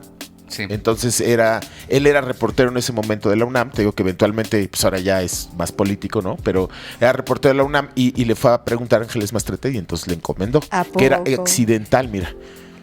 Fue accidental qué padre. Y dice que estaba Alfredo Citarrosa, Chava Flores, o sea, que llegaban los chidos del momento. Han ido personajes, digo, ahorita no me voy a acordar, pero han ido personajes, entiendo que hasta Patti Smith, personas así fueron al Chopo. Sí, o sea, no me ¿cómo se llama? Sidney O'Connor. Sidney O'Connor, la peloncita que se acaba de morir. Que entiendo que ella alguna vez, grabó un concierto, o sea, ella había hecho un concierto, te voy a inventar, en Francia, que para ella fue muy especial por lo que tú quieras. Y que un día fue al Chopo y se encontró que había un disco que habían grabado su concierto y que evidentemente lo compró, porque era algo que en la época no era común que todo se grabara y que pues empezó a llorar de la emoción de haber tenido ese concierto. ¿No? Órale. ¿Cuál era la probabilidad? Y sí es cierto, o sea, ahí de lo que ahí encontrabas cosas. Encontrabas lo que se te ocurriera. Cierto. Ahí les va a mirar rápido. Dice, un día el coordinador de teatro de CU, que era el papá de Gael García, aquí de todo dice, me manda a entrevistar a Ángeles Mastreta, directora del Museo del Chopo. Ella me dice, oye, perdona, ¿quién hace el sitio de rock que sale por todos lados? O sea, él ya hacía un pasquín de rock, ¿no? Y le dice, yo. Entonces dice, ¿por qué no lo haces para aquí, para el Chopo? Y ahí cambió mi vida. El tianguis fue una de las muchas cosas que inventé porque coincidí con Ángeles Mastreta, quien me dijo, nada más 2 cosas. Una, inventa lo que quieras y la otra, no hay ni un peso. Entonces lo hice para inventar cosas autogestivas que se financiaran por su propia taquilla. Y bueno, ya dice otras cosas que inventó. Y el tianguis empezó el 4 de octubre de 1980. Y la idea era un tianguis de intercambio. Esa fue la idea que lo hizo singular. Y luego empezaron con las bandas de rock. Y pues ya dijo que ahí creció. Exacto. Sí. ¿Y quién inventó los punks que te pedían un peso a la entrada? Oye, una vez yo toco en una banda de reggae que es un poco pues un tipo de música contracultural totalmente, ¿no? Claro. O sea, y de resistencia y de lucha y tal. Entonces siempre nos invitan a cosas así autogestivas, ¿no? Hasta que dices, oye, güey, pero pues hay que comer, ¿no? Pero bueno, muchas veces va uno a tocar por el amor. Y alguna vez coincidí con unos punks de estos como los que dice Chucky de peso, pero sí me daban miedo, o sea, porque sí tenían una estampa que decía, que ahí la tengo pegada en mi bajo, decía, nosotros no queremos hacer música, queremos hacer ruido para expresar nuestra rebeldía. Y yo así, ¿no? Como, y nos decían, yo hice toda la estampa, güey. O sea, yo compré el hule, compré la tit y está bien feíta, la verdad. Está bien mal hecha, pero pues ya dices, ay, qué padre, pégala. Tu artesanía. Pues ya en ese momento, imagínate que esos güeyes a nosotros el día que tocamos nos decían, ya llegaron los bonitos. Nosotros éramos los bonitos, güey. Imagínate cómo estaba todo el pedo, oye, ¿no? Nosotros Chucky, éramos los bonitos. Miren, otra cosa que nos dejó la contracultura y creo que nos lleva a este tema es el de el amor libre, ¿no? Ahora se habla mucho del poliamor, la crítica al patriarcado, al amor romántico y digamos hubo algo que lo posibilitó, que fue la pastilla anticonceptiva, ¿verdad? Desde luego. Pues ahí sí, la revolución sexual también. O sea, justo en esa época de los 60 y la contracultura. Claro. Justo. Pero ¿y tú crees que como justo esta parte de ahorita, como el amor libre y demás, viene de ahí? Sí, yo creo porque una parte es que no haya límites, digamos, si puedes amar a un hombre, a una mujer, experimentar tu sexualidad, experimentar el amor más allá de eso, porque de nueva cuenta, la liberación sexual no era solamente la parte animal, digamos, ¿no? El coito, sino era toda la parte afectiva, ¿no? De que el coitorreo. El coitorreo. Yo puedo tener muchos afectos, ¿no? Y bueno, tiene una parte que pues es la sexual, pero yo pienso que viene de ahí, desde luego. Se ha ido construyendo con otras cosas, ¿no? Sí, o sea, también de otras cosas y de otros movimientos. Sí. Pero al final igual y también ahora... Sumaron. ¿Crees que es eso? Ajá, o sea, ¿crees que parte de lo que tenemos ahora en ese sentido viene de la contracultura en los 60, 70? Sí, de alguna manera. Sin duda. ¿No? Alguien dijo hace rato que si el nombre de Beatles era tan profundo, venía de un origen tan profundo. ¿Beats? No, o sea, sí viene de Beat, pero es porque él sueña a una banda con ese nombre. John Lennon sueña... The Beatles, pero con una que viene de beat. El beat es el beat. Y decían que era como que no tenían ritmo, beatless. Ok, ¿quién sabe? Sí, ¿a poco? Bueno, y también ellos tuvieron unas canciones contraculturales que les censuraron. Por ejemplo, ¿han escuchado la de y a ver si lo podemos poner por ahí? Bueno, no sé. Sí, martillas en el ano. You say you wanna revolution. Hay dos versiones, no sé si ustedes sabían eso. Hay una versión donde sí está a favor de la revolución, porque de hecho John Lennon y Yoko Ono estuvieron muy cerca de Timothy Leary en un momento, ¿no? Entonces eran como esta mezcla de hippies, pero politizados, y luchamos por un mundo mejor, y además me comprometo todavía más, ¿no? John Lennon. Entonces, eso ya es de esa época, pero antes los Beatles, eso se lo imprimió, digamos, John Lennon, y esta canción tiene una versión censurada donde va en contra de toda revolución, ¿no? No sé si ustedes habían escuchado. No. Y hay todavía por ahí todo un artículo que se dedica a eso, a analizar las dos versiones. Yo sé que Lennon regresó decepcionado de la India y por eso la canción Sexy Sadie, ¿no? En realidad está criticando a uno de los yogis que pues creo que se quiere acostar con Mia Farrow, un pedo así. Hay un documental de los Beatles yendo a ver al gurú a India. Está todo el documental, sí, si lo quieren ver, la verdad, véanlo. No me acuerdo ahorita cómo se llama, pero está un documental de ellos yendo porque George Harrison era el que en realidad estaba interesado en todo este como movimiento y demás, que además es donde antes ya había conocido él al papá de... Es un músico muy famoso indio que ahorita no me acuerdo, que es el papá de esta... Ravi Shankar. Ravi Shankar. Que es el papá de Norah Jones. De Norah Jones. Entonces ellos dos tienen como una conexión muy grande y lo va a conocer y él es el que le dice, oye, ¿por qué no te vas al ashram de este señor? Y ahí están los Beatles. Y de ahí sale entonces esa canción, porque al final ellos estuvieron, creo que 2 meses ahí, pero se empezaron a ir uno por uno. O sea, como que el primero creo que fue Ringo Starr que dijo, ay, no, está bien bonito, gracias. Vaya, y se fue a los 7 días, una cosa así. Y luego poco a poco se empezaron a ir, pero el que se queda es George Harrison. ¿No es la de Revolution 9? O sea, porque no encuentro, puse Revolution Beatles Censored y no me sale. Pero no te va a aparecer como censor. O sea, te va a aparecer la que ya pero se ¿cómo publicó, sabes cuál es la que censuraron? O sea, ¿cómo ahorita poner? Mira, no la vamos a poder encontrar porque solo está la letra. O sea, hay la versión escrita. Exacto, está la versión escrita. Ni en las antologías. Exacto. Eran contraculturales hasta en eso. Pero igual se llama Revolution. Sí, Revolution. Y este es uno de los poemas como más famosos que se supone que justo toda... Sí, como que... Pues explotó la generación. Exacto, o sea, como que lo agarraron como el poema emblema, siento. Era como Smell Like Teen Spirit de... Allen Ginsberg, se llama Aullido, en inglés se llama Howl. Y se los voy a leer un pedacito en español, pues porque estamos aquí, ¿no? Súper. Entonces dice, vi las mejores mentes de mi generación destruidas por la locura, hambrientas, histéricas, desnudas, arrastrándose por las calles de los negros al amanecer en busca de un colérico pinchazo, hipsters con cabeza de ángel ardiendo por la con la antigua conexión celestial con el estrellado dínamo de la maquinaria nocturna, que pobres y harapientos y ojerosos y drogados pasaron la noche fumando en la oscuridad sobrenatural de apartamentos de agua fría, flotando sobre las cimas de las ciudades contemplando jazz, que desnudaron sus cerebros ante el cielo bajo el y vieron ángeles mahometanos tambaleándose sobre techos iluminados, que pasaron por las universidades con radiantes ojos imperturbables, alucinando Arkansas y tragedia en la luz de Blake, entre los maestros de la guerra, que fueron expulsados de las academias por locos y por publicar odas obscenas en las ventanas de la calavera, que se acurrucaron en ropa interior en habitaciones sin afeitar, quemando su dinero en papeleras y escuchando al terror a través del muro.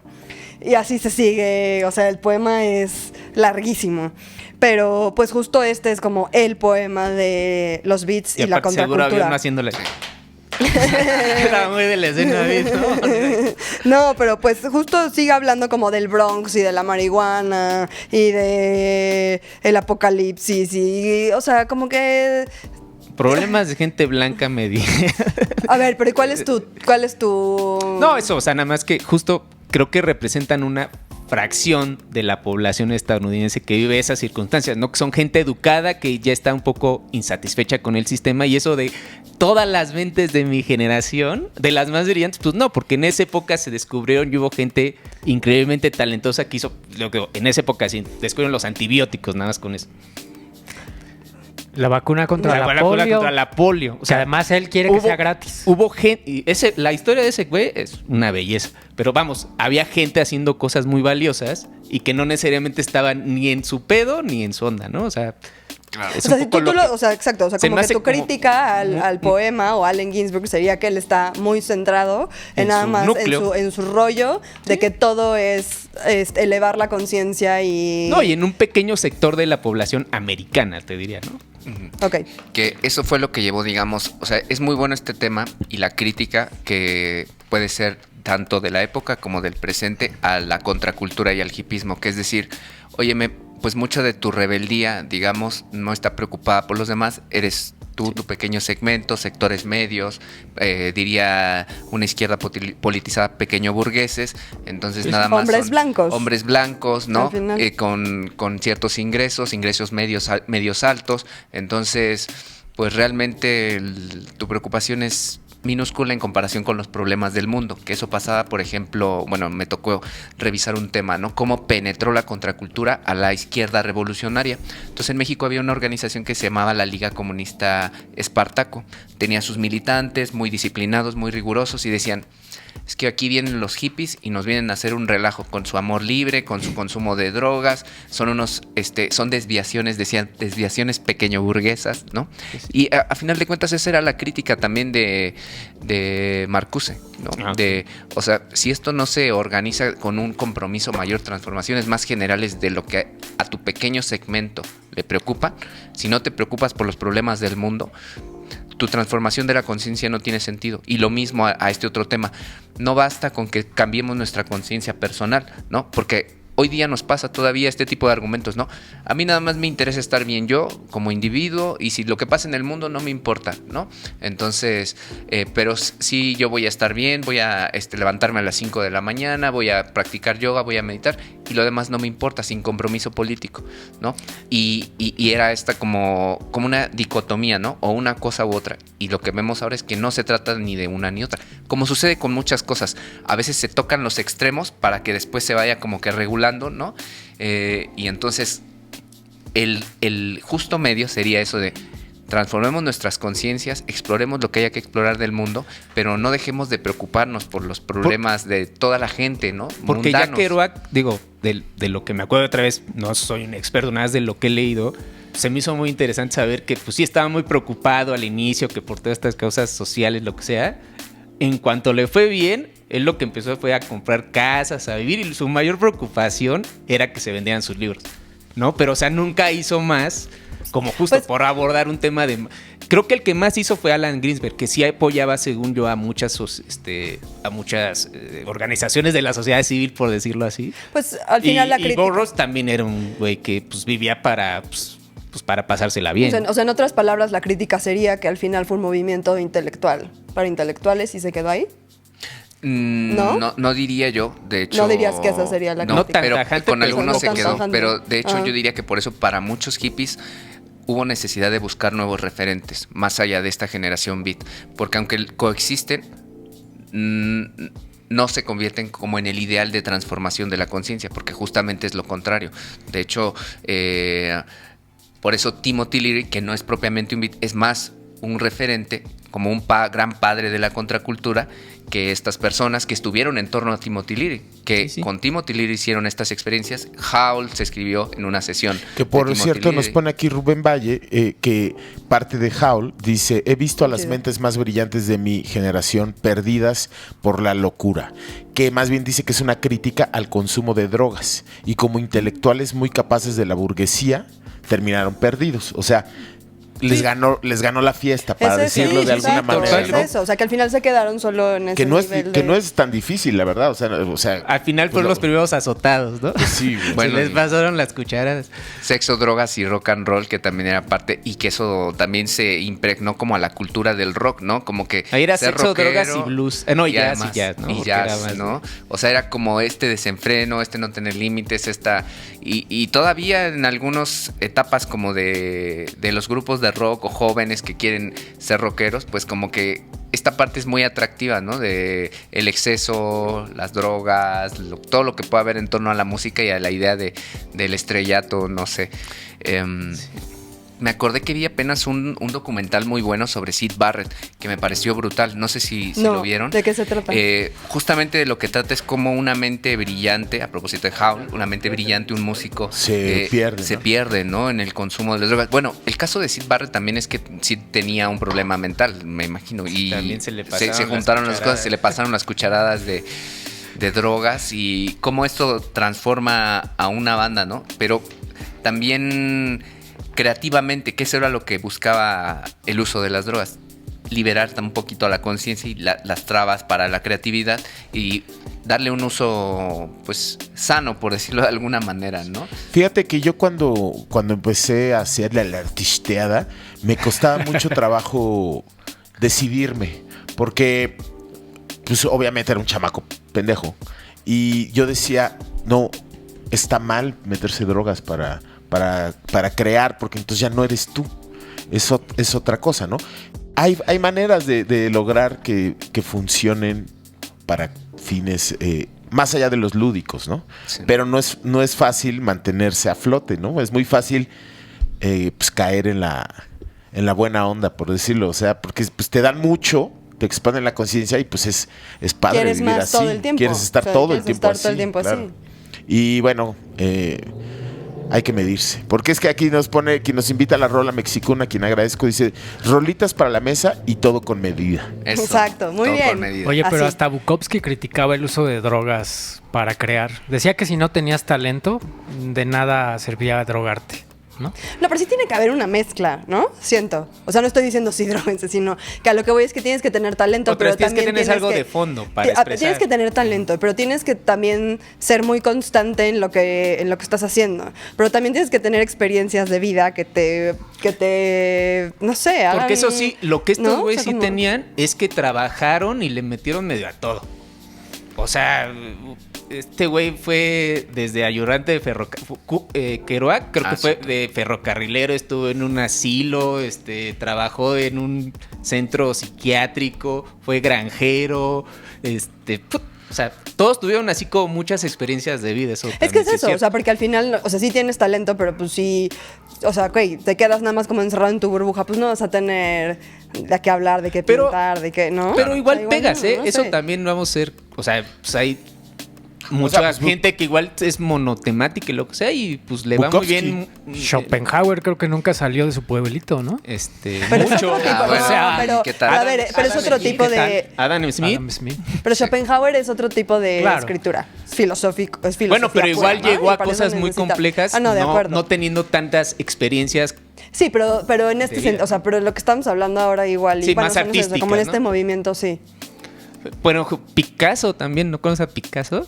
Es un puerquito que le ponen en la cola una brochita. Picasso y pinta, es increíble. Increíble. Sí, sí lo he visto, y la verdad. No y sé tiene cuáles son cuadros sus experiencias de vida, No, pero es y increíble. tiene cuadros carísimos, se venden súper caros sus cuadros. Picasso, wow. Es un puerquito. Pones un puerquito que pinta. Picasso. Pero no es un puerquito, es un puercote. Eso es un sí, o sea, porque no crean que es de los rositas chiquitos, es de los rosas gigantes.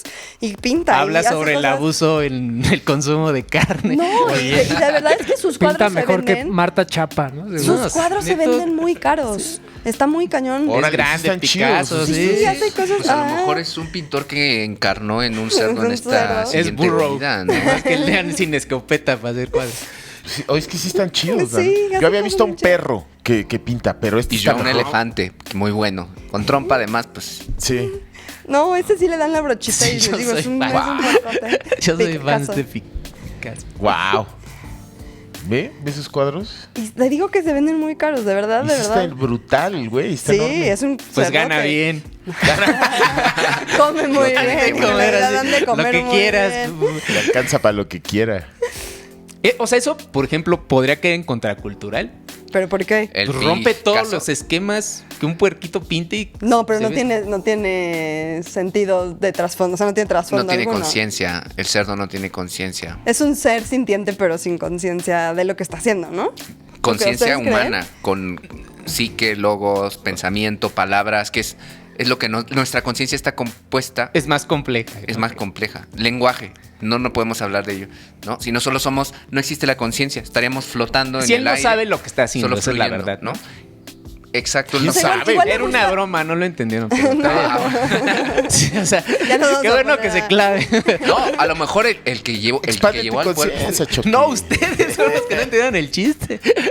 No, el que llevó al puerco a lo mejor sí dijo, esta es mi manera de subvertir el tema del arte, ¿no? No, de hecho sí fue una forma, bueno, él Sí, no, o pero críticos se han dicho, pues mira, pues tú dibujas como pues cualquier puerco, porque pues si un puerquito puede hacer esto, y hay muchos pintores serios que pintan así. Bueno, y más con el arte contemporáneo. El arte contemporáneo tiene unos estándares muy bajos técnicos, muy bajos. Sí. O sea, cualquier cosa la pueden convertir. Mira, justo es plátano pegado en la pared. Sí. No, pues lo que pasó en no sé en qué museo, ¿no? Que llegó la señora de la limpieza y barrió la obra. Pues esto es basura. Sí, pues nomás. Como ahora vi que también una artista contemporánea dijo, voy a poner una caja de cristal en un museo y voy a ir todos los días a dormirme un rato y esa es mi obra. Y entonces la gente me va a encontrar, si me encuentra o no me encuentra, pues ahí está el significado de lo que quiero comunicar. Wow. ¿Qué tal? Se parece un poco a Marina Abramovich, no sé, o sea, las cosas que ella hacía. No, digo, no estoy diciendo que sea ella, no lo sé, pero me suena a que puede ser ella. No lo sé, sí. Ahorita, ¿quién sería así como un ícono de la contracultura en México? Carlos Monsiváis, yo creo que él sería un ícono de la contracultura. Estuvo mucho tiempo cerca de los movimientos populares, los movimientos alternativos, ¿no? El propio museo que tiene ahí, el Estanquillo, que recupera mucha cultura alternativa, popular, ¿no? Pero una persona como tal, creo que la pregunta que nos lleva es si en esta época podemos reducirlo a una sola persona.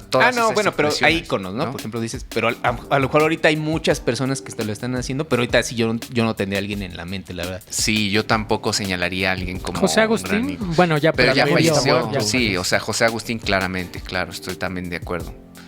Pues está de los Duk que te digo, Armando, no sé qué. Creo que bueno, y todavía vive también Batis, por ejemplo, que viene de esa época. Y también, yo diría... ¿Javier Batis? Sí, Javier Batis. ¿Quién fue el que se murió en el temblor entonces? Rodrigo. Rodrigo González, sí. Que también sería como de esa onda. Sí, también de esa onda, pero más rupestre. O sea que Rodrigo es papá de Amanditita. Sí. Amanditita. Saludos a Amanditita. Si nos escucha en algún momento, sí. Es Armando Nava, el de los Duk. Armando Nava, sí. Ese sigue. ¿Pero en qué sigue? O sea, ¿qué sigue generando? Digo, estoy hablando desde mi ignorancia. Ya. Pues siguen produciendo música, ¿no? Tú lo conociste. Y te digo que tenía un lugar culturales. Ajá, un lugar para que tocaran bandas. Yo creo que todo lo que tenga que ver con Discos Denver de Ciudad Neza es contracultura. Es Cuautitlán. ¿El Cuautitlán? Siempre creí que era de Neza. La comuna fue a grabar una rola, un acoplado. Te digo que estamos muy pegados ahí con lo autogestivo y así se llama mi banda, La Comuna, imagínate. Qué hippie somos. Qué bonito, qué bonito. Pero prefiero que me digan hipster a partir de ahora. No es cierto. Y fuimos a grabar a Discos Denver. Y pues ¿siempre han estado ahí? No sé. Me encanta la palabra autogestivo. No, pero lo que está chistoso es que hipster ahora sí hace referencia a un blanco privilegiado. Pero sí tiene una estética muy particular. A traer barba, a traer lentes como de pasta. El gorrito. A mí me encanta cuando hacen como... mugroso, pero de Sara. Exacto. ¿No? Cuando hacen la comparación contra los personajes de Chespirito. Como con barbita, sí, no sé. Es como yo estoy pensando en otra cosa, en algo más profundo, la ropa no importa, ¿no? Pero curiosamente la ropa no importa, pero toda es de tiendas. Como que es lo que tratas de demostrar. Yo estoy tan elevado acá que lo de acá no importa. Sí, pero curiosamente es una estética muy cuidada la del hipster, ¿no? O sea, en realidad la contracultura, ahí eso nos puede servir también como un rasero. Su antagonismo es, vamos a llamarle establishment o el sistema dominante. Entonces, no te estás peleando por nimiedades con el otro, claro, ¿no? Sino tu problema es la sociedad dominante, la moral dominante, claro, ¿no? La estructura dominante. ¿no? Pues díselo, ellos son los que están peleando. No, pues sí me acuerdo de ese pleito histórico. La glorieta de Insurgentes. En Querétaro, ¿no? También. Henry Donadieu es el creador del mítico local gay El 9. Es un hombre versátil, doctor en ciencias políticas, promotor cultural, teatral, relacionista, etcétera. O sea, por ejemplo, la comunidad LGTB sería como una parte de la contracultura, ¿no? Pero eso no es cultura, ¿sí? ¿Cuál? O sea, no, es otra cosa. Por eso, ellos empezaron a generar como sus propios... Pero es más un movimiento social. Eso, es lo que te digo. Tiene expresiones culturales, desde luego, ¿no? Y digamos que no todo lo que... Por ejemplo, hay movimientos políticos y sociales que están en contra de la sociedad dominante, pero no es contracultura. No es necesariamente contracultura. Sí, un partido político puede estar contra la sociedad dominante, pero no es una contracultura, ¿no? Exacto. Se alimenta del mismo sistema para cambiar cosas, ¿no? Exacto.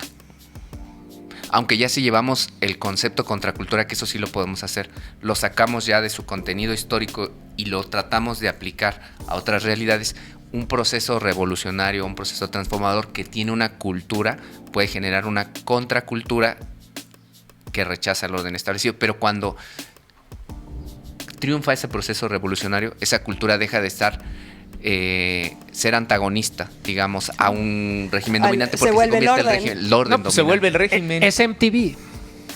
Es MTV.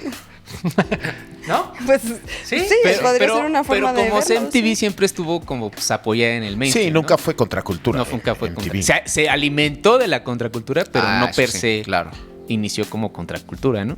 Por eso ya es cuando pasa a formar parte, ¿no? O sea, ni siquiera es una transformación, nace ya con todas estas figuras aparentemente rebeldes, ¿no?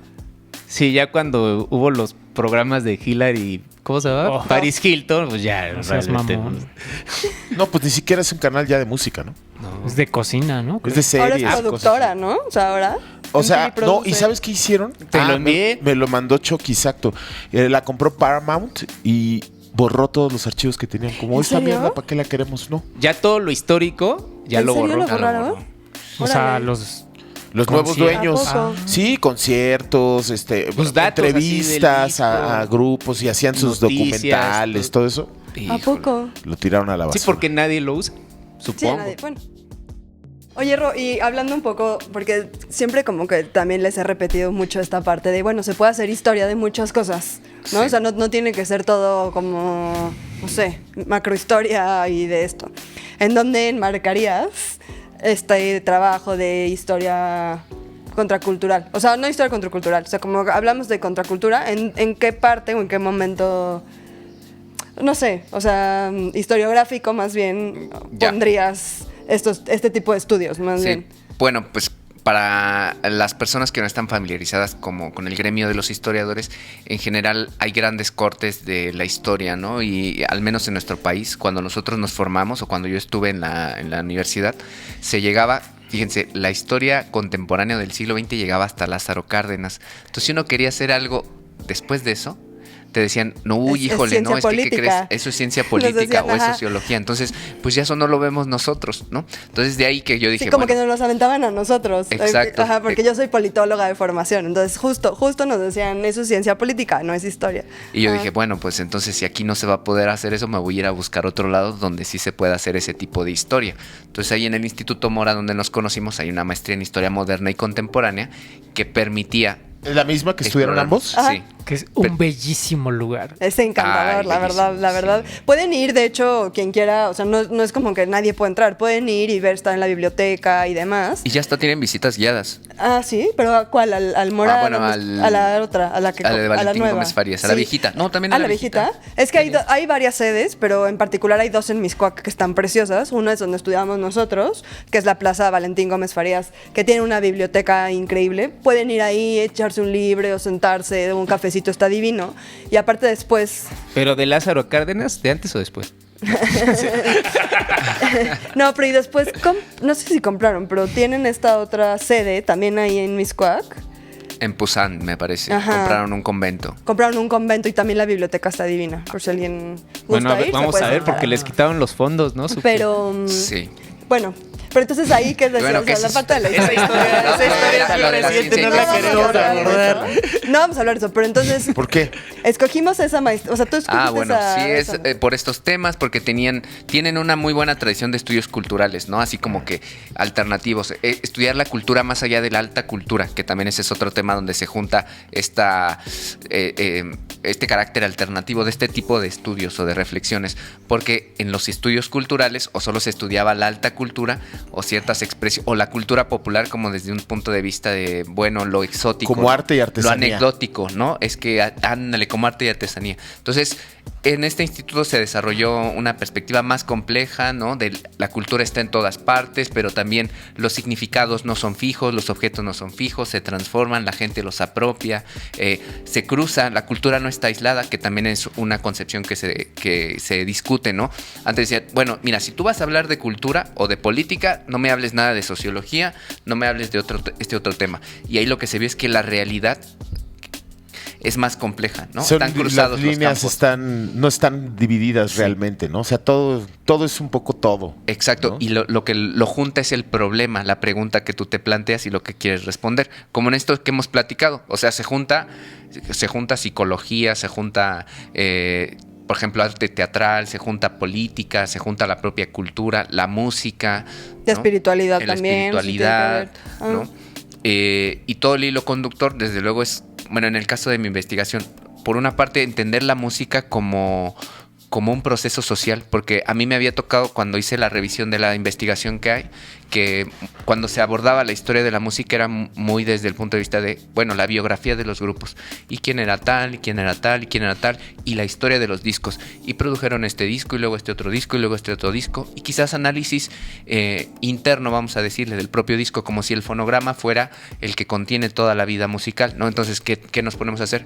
Analizo la canción, la letra, los referentes, la composición, la estructura, me meto más al análisis musicológico, pero no había esta parte de cómo cada una de estas agrupaciones o de las personas forman parte de tendencias, de movimientos más grandes, de dónde vienen, generaron, pues. Exacto, de movimientos más grandes, y lo que ellos están haciendo está condicionado por estructuras, por tendencias de largo, mediano, corto plazo y coyunturas que les permiten ser y hacer lo que les toca, ¿no? Que es como lo bonito de la historia, la singularidad de incluso cómo es que hoy día estamos aquí, ¿no? Todas esas cosas que nos permiten.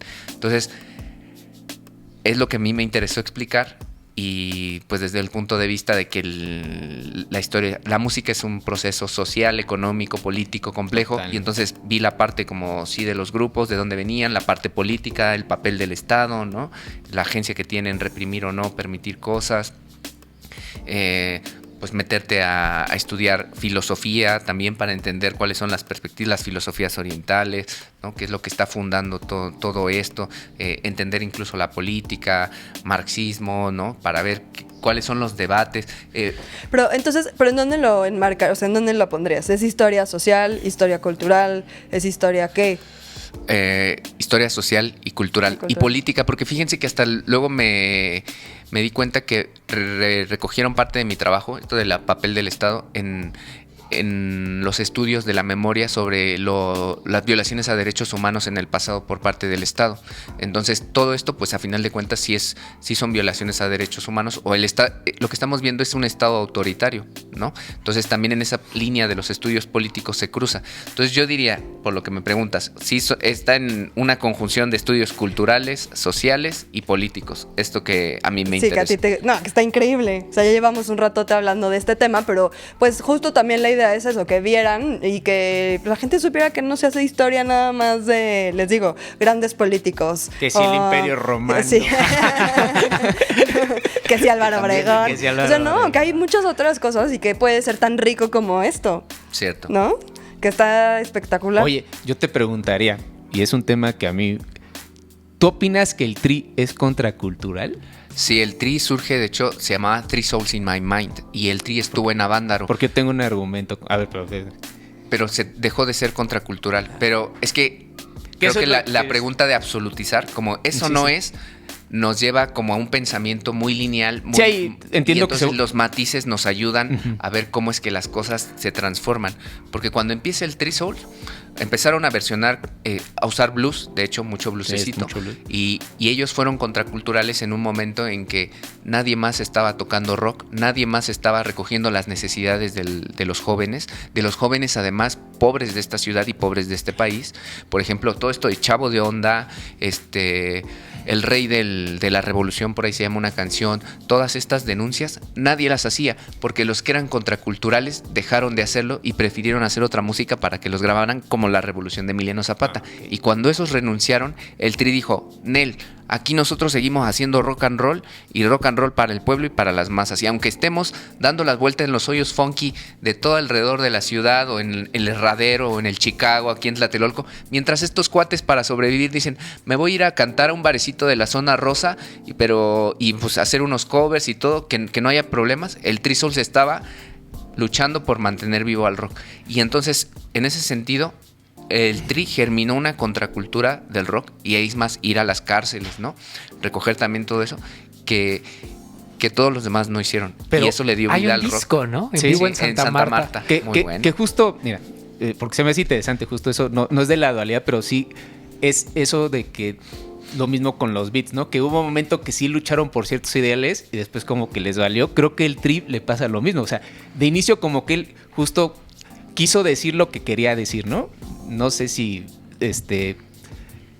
conceptualizaba en unas pocas cosas todo lo que hacían los jóvenes, pero digamos, él decía lo que quería decir.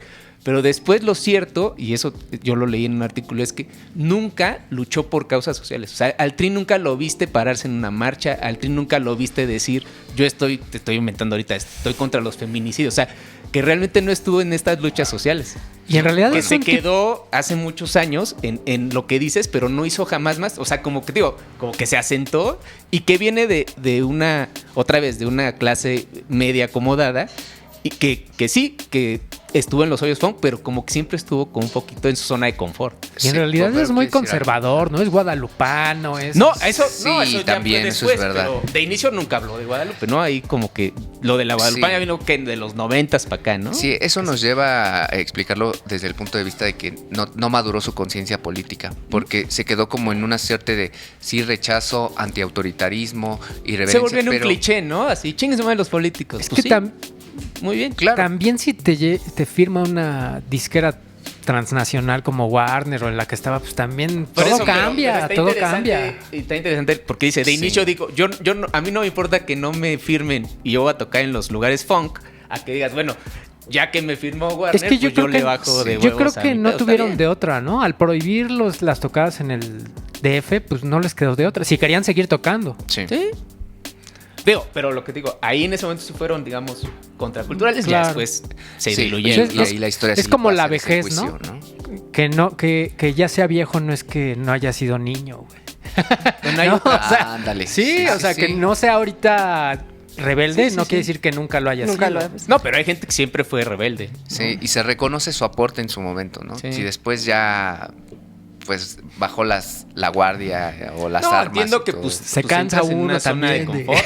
Vale. No, y también está el otro tema que es el que platicamos, porque es que en la música, para mantenerte en una perspectiva alternativa contracultural, necesitas ser independiente para que puedas decidir lo que quieres componer y lo que quieres hacer. Y entonces ellos sí, lo que podemos decir es, no se comprometieron con el movimiento independiente, aunque seguramente ahorita ya tienen productoras y cosas así, disqueras. No, ahorita digamos hasta tendrían el dinero para autogestionarse, sí, ¿no? Sí.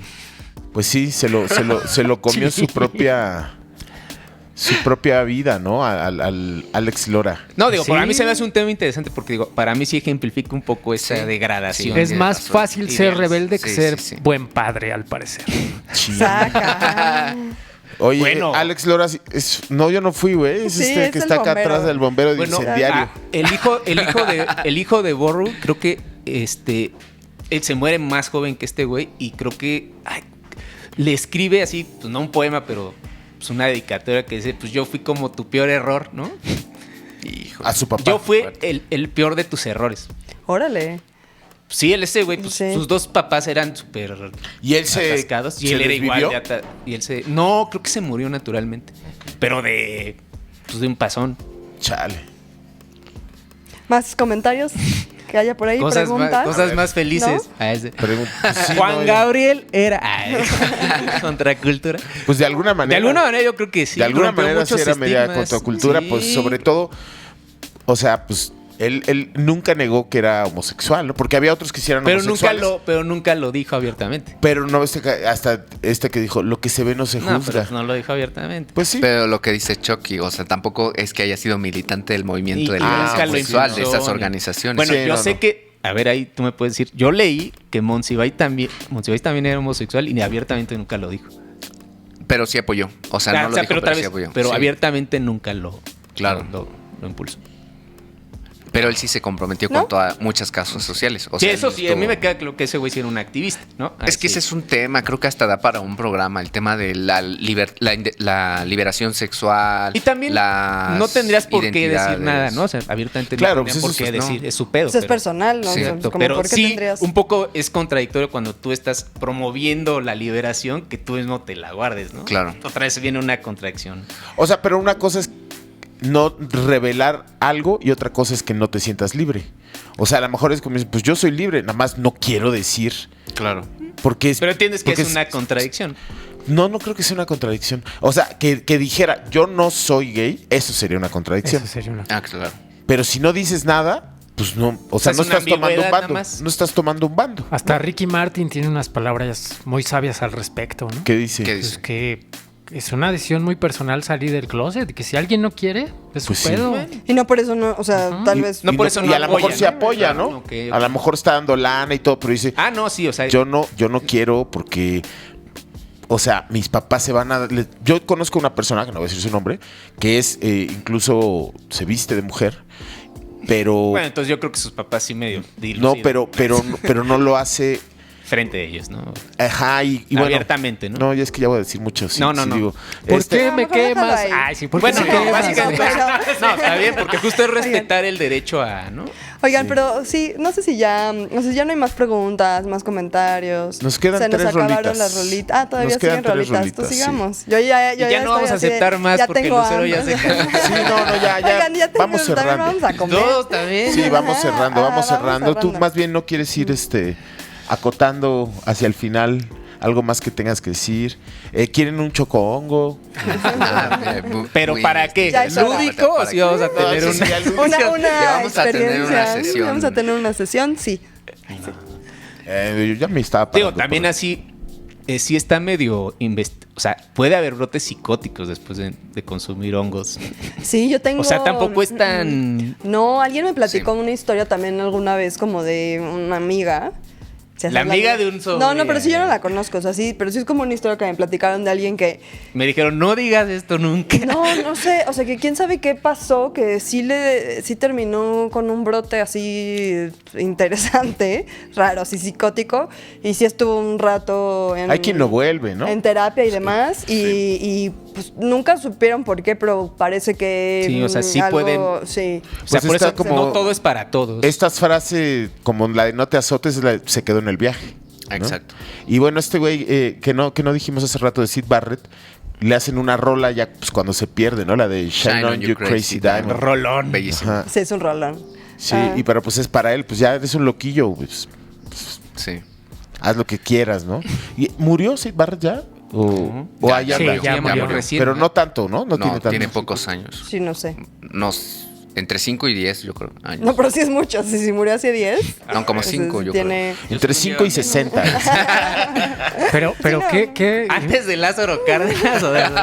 ¿Qué influyente fue? O sea, solo está en un disco de Pink Floyd y todo el mundo... ¿Pero qué disco? Sí. ¿El primero?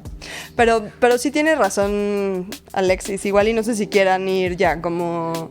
Pues cerrando tus conclusiones o ya. No sé. Sí, pues miren, a mí me parece que tenemos que sacar como un balance y quedarnos con las cosas que son progresistas y que contribuyen, porque cuando la historia para qué sirve, como maestra de vida, digamos, y ver estas etapas de la contracultura, verlas no desde el juicio de bueno o malo, de lo correcto o incorrecto, o desde el juicio moral, sino de comprender hasta dónde estas generaciones que exploraron y fueron más allá de los límites de lo que se había pensado hasta entonces. Todo lo que se hizo bien, lo que aporta para construir una humanidad pues más realizada, seres en lo individual también más realizados, mejores versiones de sí mismas, que enriquece, etcétera. Todo eso recuperarlo, todo lo que hemos platicado, lo que está presente, y claramente lo que vemos que se presenta como contradicción, como vicio, que no contribuye a afirmar la vida, expandirla, a esto que está en la esencia, ¿no? Incrementar la conciencia, el amor, la solidaridad, la fraternidad entre los seres humanos, todo eso que no contribuya, pues no reproducirlo, ¿verdad? Y sí recordarlo como las lecciones de, oye, aquí ya la regamos, ¿verdad? En los 60, en los 70, no volvamos a regarla aquí, ¿no? Pero ahí vamos, sería. Otra vez, o sea... ¿No? Con estos, bueno, no, tampoco me voy a poner tan político, pero... Sí, o sea, tenemos 2 rolas. Tenemos 2 rolas para ser políticos. Bueno, aquí nos dicen que se murió en el 2006. Sí, yo creo. Sí, pues se fue un rato. No, o sea, como que ahorita los movimientos de izquierda ideológica, que son los movimientos que podrían llamarse como contraculturales, pues empiezan a ser muy cerrados, ¿no? Como de, o sea, si no piensas como yo, estás mal. Y eso que pues se supone que es la apertura, con todo esto del poliamor, de los movimientos LGBT, este libre pensamiento, identidad de géneros, ¿no? Identitarios, exactamente. Que pues son muy extremistas, ¿no? Entonces, pues te digo, parece que no aprendimos, ¿no? Como, sí, a huevo, saquen las drogas, es lo mejor, todos libres, vamos a ponerle entre todos, y pues no salió tan bien, la verdad, ¿no? O sea, se quedaron en el viaje, se murieron, mentes brillantes tal vez no se desarrollaron, etcétera, etcétera. Y ahora, pues también es como, no, si no piensas así, eres un derechista, eres un retrógrado, no sé qué. O eres de izquierda. O eres de derecha, ¿no? O sea, como totalitarios, pues somos. Sí. Siento que ahí vamos otra vez de tarados. A ver qué pasa. Ojalá que tengas tu razón y no. Que la revolución de las conciencias se dé, ¿no? Y que vean este programa, ¿no? Sí, vean. Sí, que... Mándenselo a sus amigos para que vean lo que es.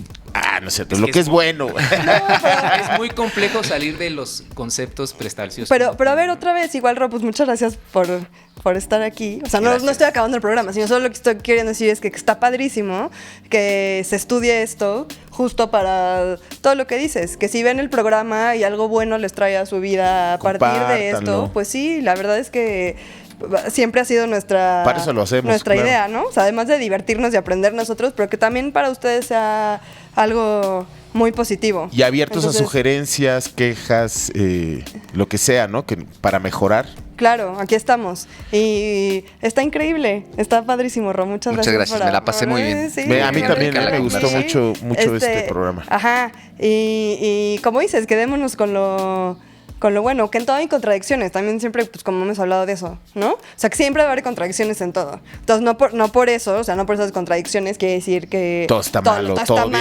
Y hay precios por pagar y siempre nos va a gustar pagar el precio. Sí, ¿no? Entonces, pero no tiene nada de malo de esto, practicar cosas, ¿no? Entonces, de esto, pues ojalá, les haya gustado, se queden con, como dice Ro, lo positivo. Y pues no sé si algo más para cerrar sobre contracultura, psicodelia.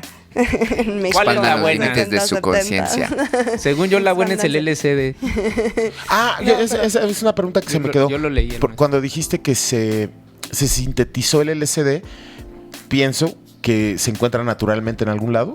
No. ¿O no? Es una droga de creación de laboratorio. Sintética 100%. Cuando se sintetiza es, por ejemplo, que se decanta de tal manera la sustancia psicoactiva para dejarla solita. ¿Pero es creación humana o está en alguna cosa? Puede ser una fruta, planta, no sé. Según yo, miren, habría que investigarlo. Según es ácido, no sé qué. Ácido lisérgico, pero sí tiene... O sea, eso está en la naturaleza, no puedes crearlo de la nada, ¿no? Lo sintetizaste de algo. Nada más que habría que hacer ahí la búsqueda de dónde viene el ácido lisérgico.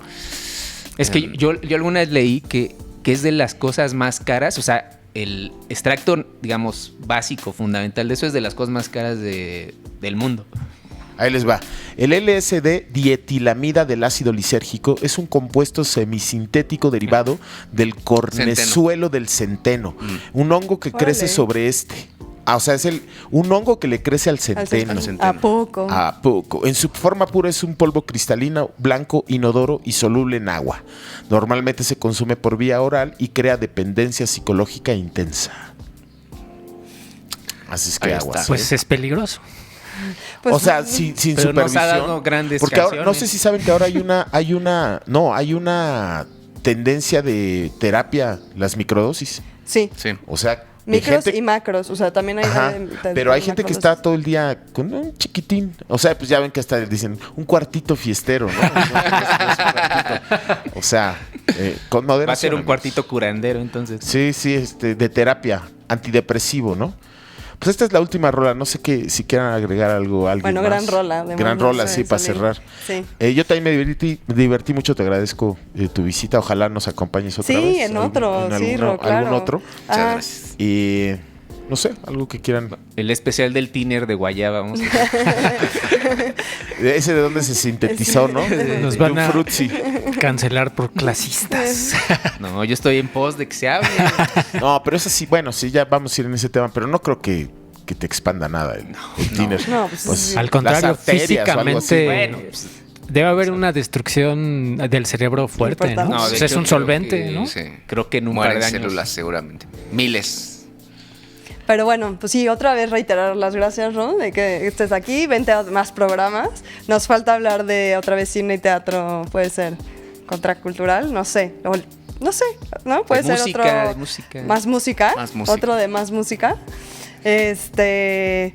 Y nada, pues gracias a todos ustedes igual por conectarse, por estar aquí, por vernos, sus preguntas, sus comentarios. Gracias a todos los que nos escucharon. Y a todos los que pusieron rolitas también, muchas gracias. Gracias por sus pesos.